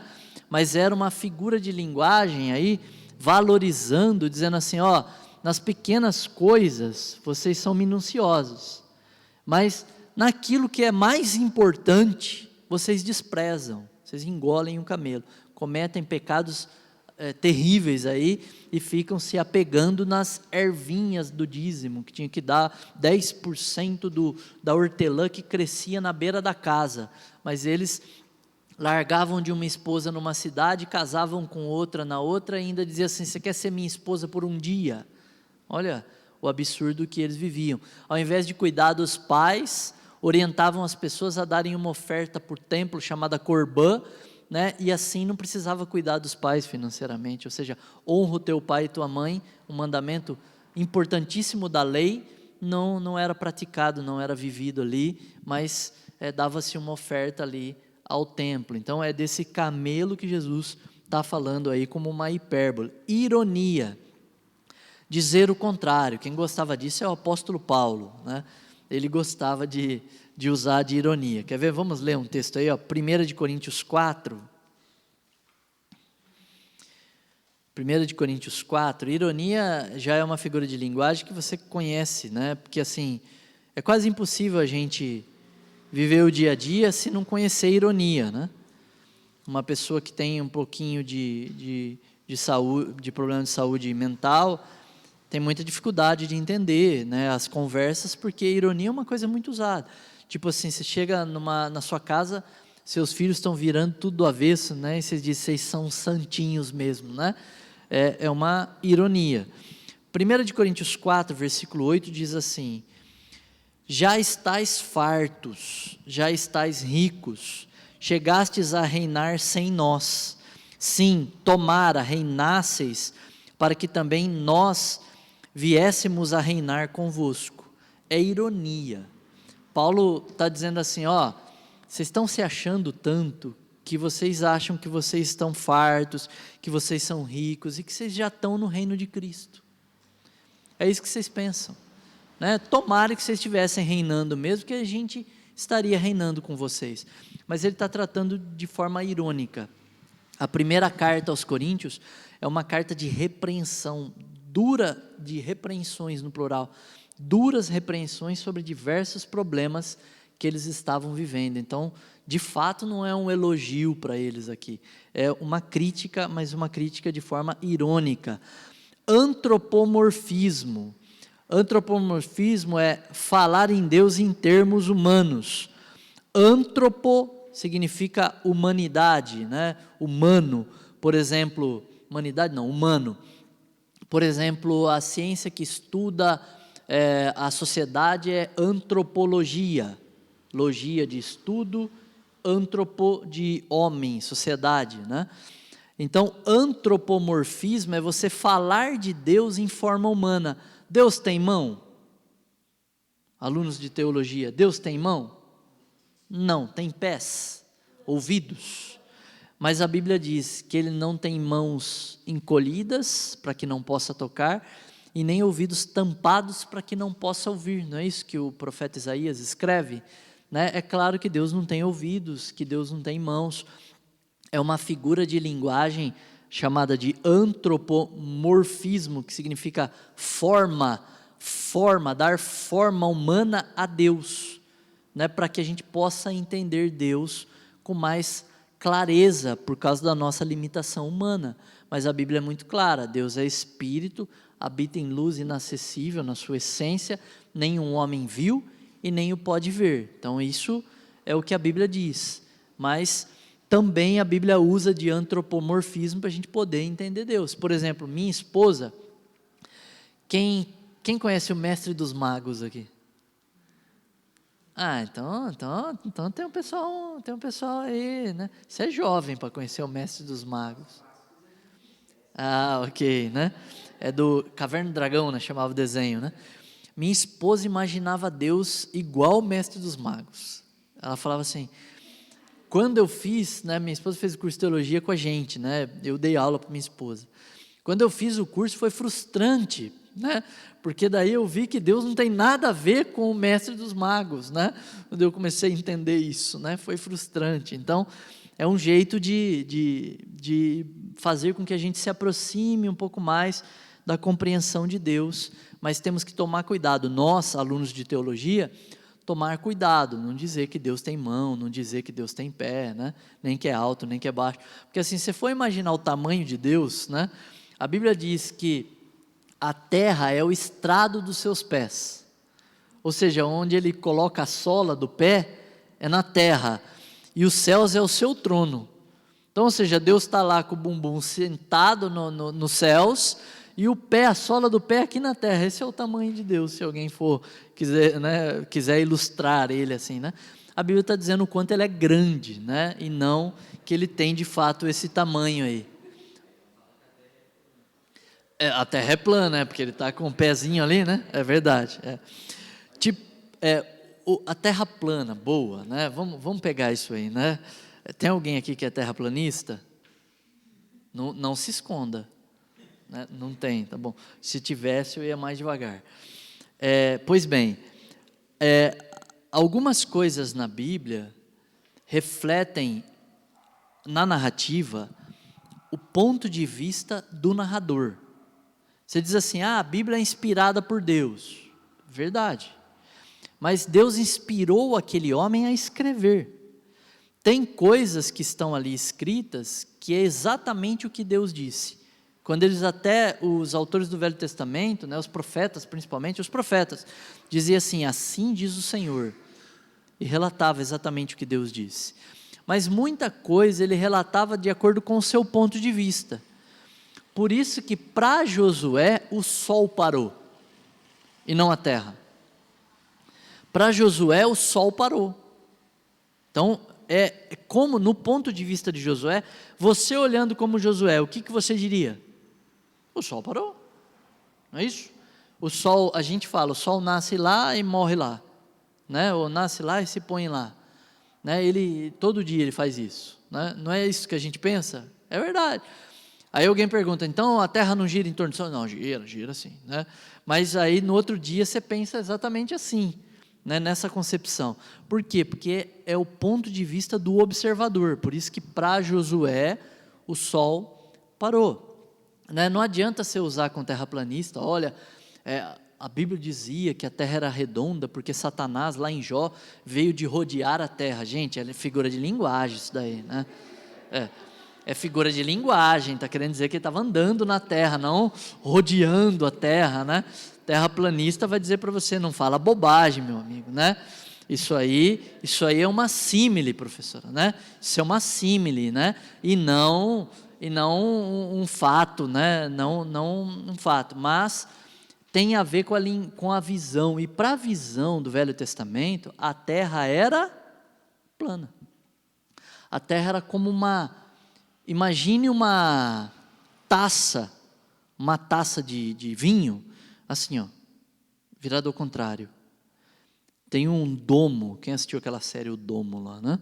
Tinha um domo, certo? E a terra. E para a visão daquele pessoal, esse domo, ele era sólido, né? Para a visão daquele pessoal, né? Para muitas daquelas pessoas. Então, essa era a visão do Velho Testamento, não está errada.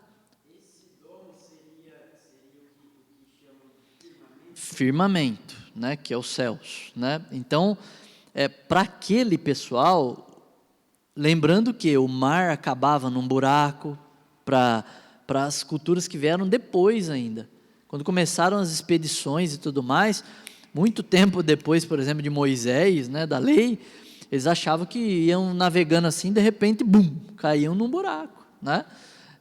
Não conseguiam compreender a terra redonda. Então, era assim que era a visão. Não vamos dizer, brigar com o terraplanista, para com isso e tal, né? Mas também a gente vai encontrar na Bíblia, né? A gente vai encontrar na Bíblia bases que vão deixar claro de que essa visão é uma visão muito míope da terra. Por quê? A Bíblia também diz que as aves voavam no firmamento. Se é firme e sólido, como é que elas estão voando no firmamento? Fica um pouco difícil aí da argumentação. Aí alguém vai dizer, voava abaixo do firmamento e tal, e vai discutir com você. Mas, só para a gente poder entender, a visão da terra como plana, como cúpula, como domo, né? Só que seria uns dizem que era uma taça assim, outros dizem que era como se fosse duas taças assim, ó. Por quê? Porque em uma taça assim estava acima o firmamento, e na outra taça virada assim, estava ali o mundo dos mortos. Então, como se fosse uma dupla taça assim, boca com boca, a visão da terra daquela época, né? A visão da terra, mundo dos mortos e firmamento daquela época. Porém, é a visão do observador, era que a gente chama hoje, né, bonito, era a cosmovisão que eles tinham naquela época. Hoje a gente já evoluiu cientificamente, temos uma outra cosmovisão e por isso entendemos a Terra e sabemos que ela é redonda. Ô irmão? Ah não, porque o irmão fez assim com a mão, assim, tocou no rosto, achei que queria perguntar. Beleza? Agora, caso vocês queiram estudar sobre isso, irmão, tem um amigo no serviço, camarada terraplanista, e insiste comigo e fala que eu sou herege porque eu não obedeço a Bíblia, não entendo ela como terraplanista. Tem um vídeo do Iago Martins bem legal, né, sobre a Terra plana, em que ele vai falar dessa cosmovisão do Antigo Testamento e também vai trazer vários outros versículos no próprio Antigo Testamento que também vão quebrar um pouco dessa cosmovisão aí de uma Terra plana, de um sol que para. Beleza? Voltando aí, então, tipologia, figura do Velho Testamento que revela verdades no Novo Testamento. Então, o cordeirinho que morre no Velho Testamento, que tipifica Jesus morrendo na cruz. O cordeiro da Páscoa, lembra que um dos mandamentos da lei era que não podia quebrar dele nenhum osso. E aí, quando Jesus morre na cruz, quebra-se a perna dos dois ladrões ali, dos dois malfeitores. Mas a de Jesus não quebra a perna porque ele já havia suspirado, né? Já havia falecido. Então furam a lateral dele como a lei previa, como o Velho Testamento profetizava. Mas não quebra nenhum osso dele, porque ele é o perfeito cordeiro pascal. Então, lá na lei, tipologia. No Novo Testamento, a realidade, né? A manifestação ali daquela tipologia. Perfeito? Para a gente poder entender. Letrinha H da sua apostila, página 5.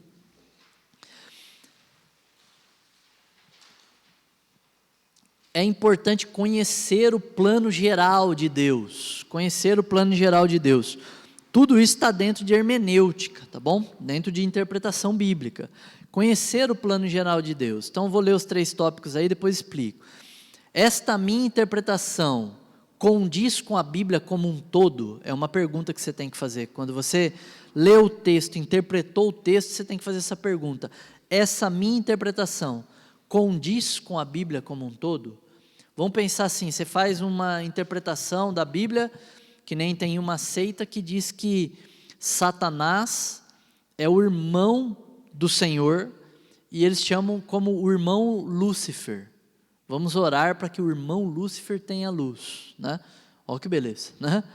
E aí você, sei lá, você vê isso, interpreta de forma louca assim também, e diz assim lá na tua igreja, queridos, hoje nós vamos orar pelos demônios caídos, e, né, então, como que você vai se proteger de fazer uma bobagem dessa? Você tem que primeiro conhecer a Bíblia, aí já vai ser suficiente para você saber que Satanás é uma criatura de Deus, ou seja, ele é criatura de Jesus, criado por Jesus, e não é irmão do Senhor em hipótese alguma.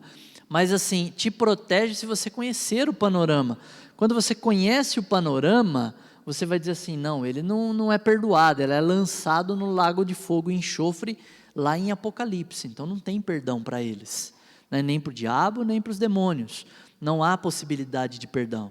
Então é uma forma de você se proteger, conhecendo o panorama bíblico, conhecendo a Bíblia como um todo, o plano de Deus para o homem, para os anjos, para a terra como um todo. Por exemplo, um outro exemplo, alguém vem assim e fala assim, rapaz, é o fim do mundo, está vindo um cometa, e ele é enorme, ele vai passar pela camada de ozônio, vai bater no domo duro, respirrar na terra, né? Estou brincando, né? Vai vir aqui detonar a terra, vai destruir esse planeta aqui. Se alguém vem e fala isso para mim, eu falo, não vai, agora não vai. Como não, rapaz? Vai matar todo mundo, não vai sobrar um ser humano. Eu digo, não vai porque ainda tem que ter o arrebatamento, não vai porque ainda tem que se manifestar o anticristo, não vai. Está vendo? como a noção da Bíblia, do plano de Deus para o homem e para a terra, faz com que eu não tenha medo de um cometa. Não estou dizendo que um cometa não pode vir e destruir uma cidade, um país, sei lá. O que eu estou dizendo é que não poderia entrar em extinção com a raça humana. Não poderia hoje fazer isso acontecer. Se a gente for considerar os filmes, o irmão está dizendo, né? Ou até as notícias que espalharam, né? O bug do milênio, né? 2012 seria o fim do mundo por causa do calendário maia, né? Até aquilo que for espalhando também. O outro tópico, este exemplo bíblico deste personagem condiz com a doutrina bíblica.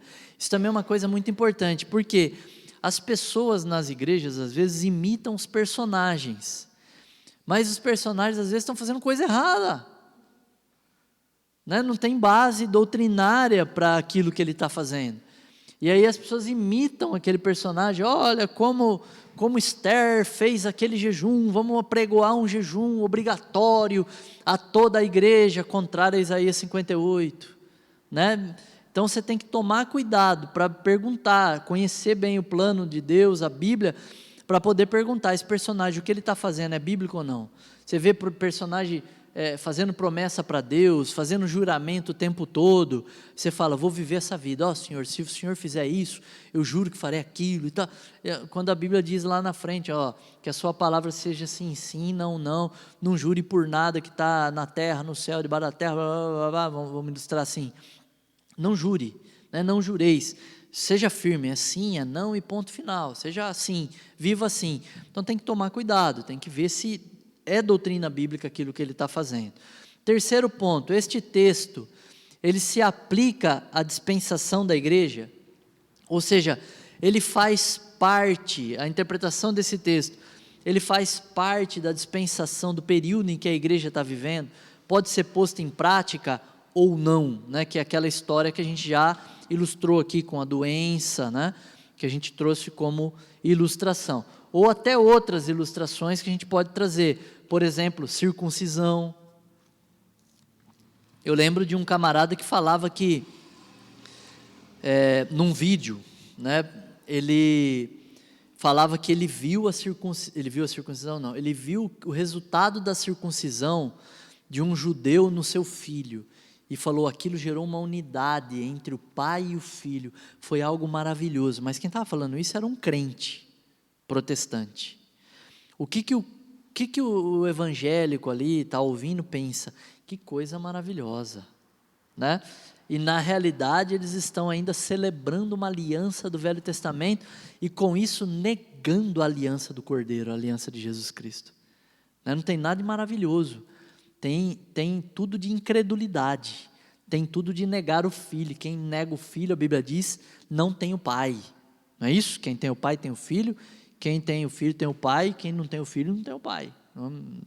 Vamos aplicar assim. Então não tem nada de maravilhoso, mas ele foi expondo ali de uma forma maravilhosa, né? De uma forma que talvez algum irmão queria ali circuncidar, se pudesse, o filho.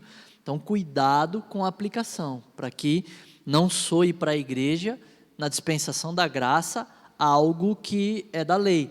Por exemplo, eu lembro da aula passada que eu citei o texto do sacerdote, que Deus recusaria o sacerdote. E eu disse com clareza, isso é uma aplicação muito fraquinha. Lembra disso?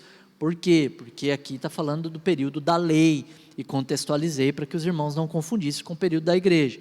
E último tópico de hoje, interpretando, letrinha I, né? Interpretando conforme as dispensações. A palavra dispensação vem do latim dispenso, que significa pesar ou administrar. São períodos de tempo em que Deus administra os seus valores, tratando a raça humana, e a cada um destes períodos, teve o propósito de mostrar ao homem a necessidade que ele tem da graça de Jesus.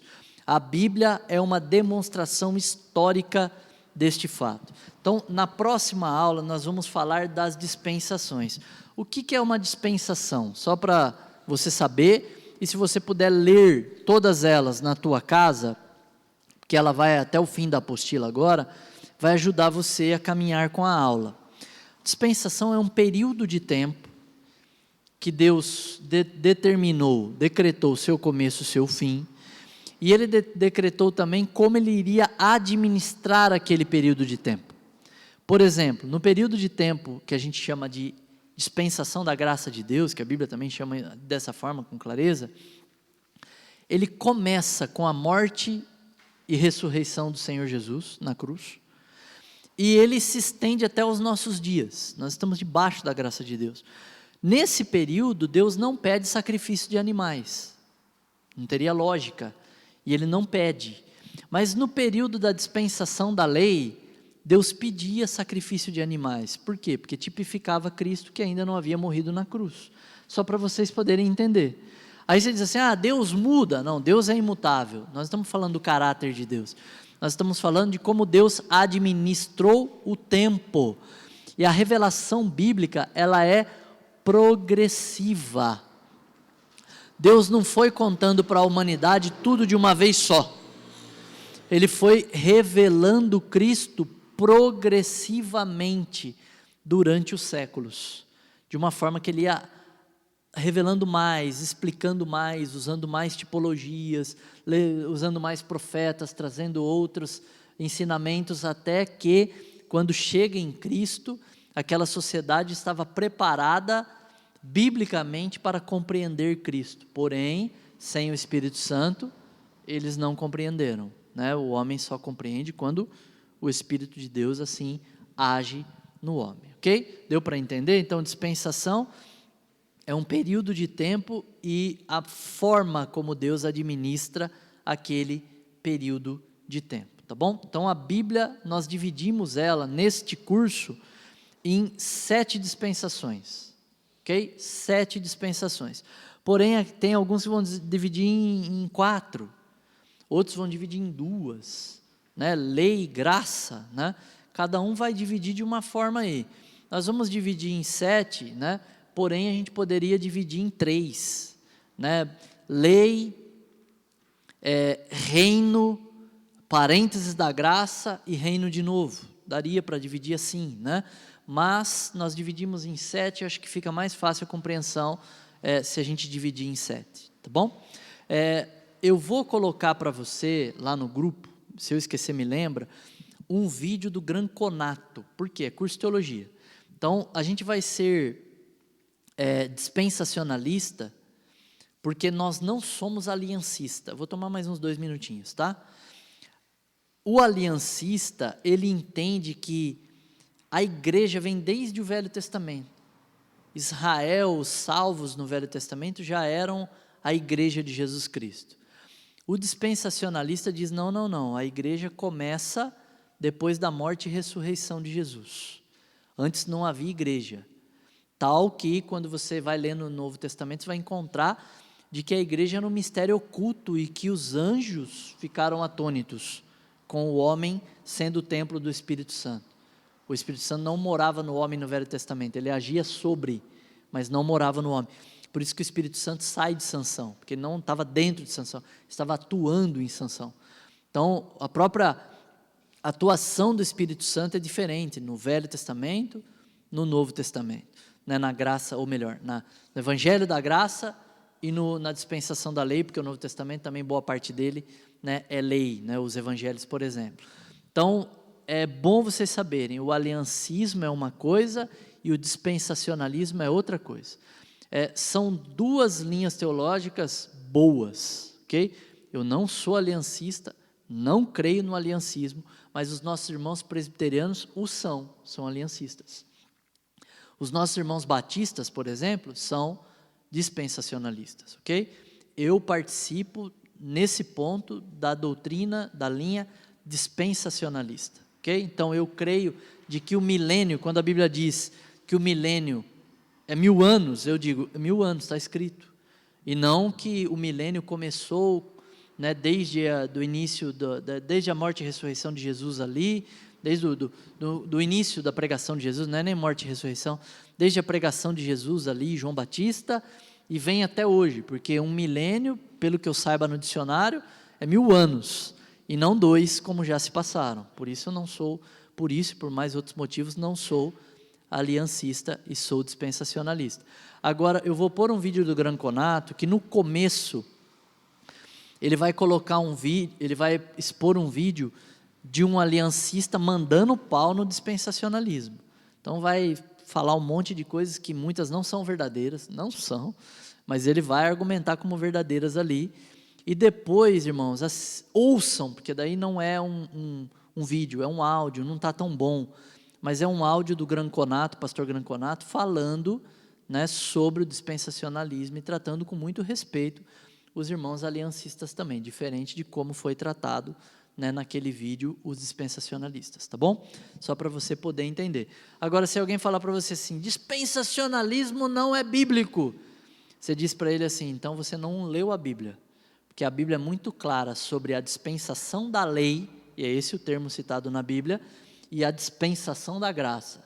Se você não crê nas outras, tudo bem, mas essas duas estão claramente citadas dessa forma na Bíblia Sagrada, tá bom? Vamos ficar de pé? Encerramos a aula.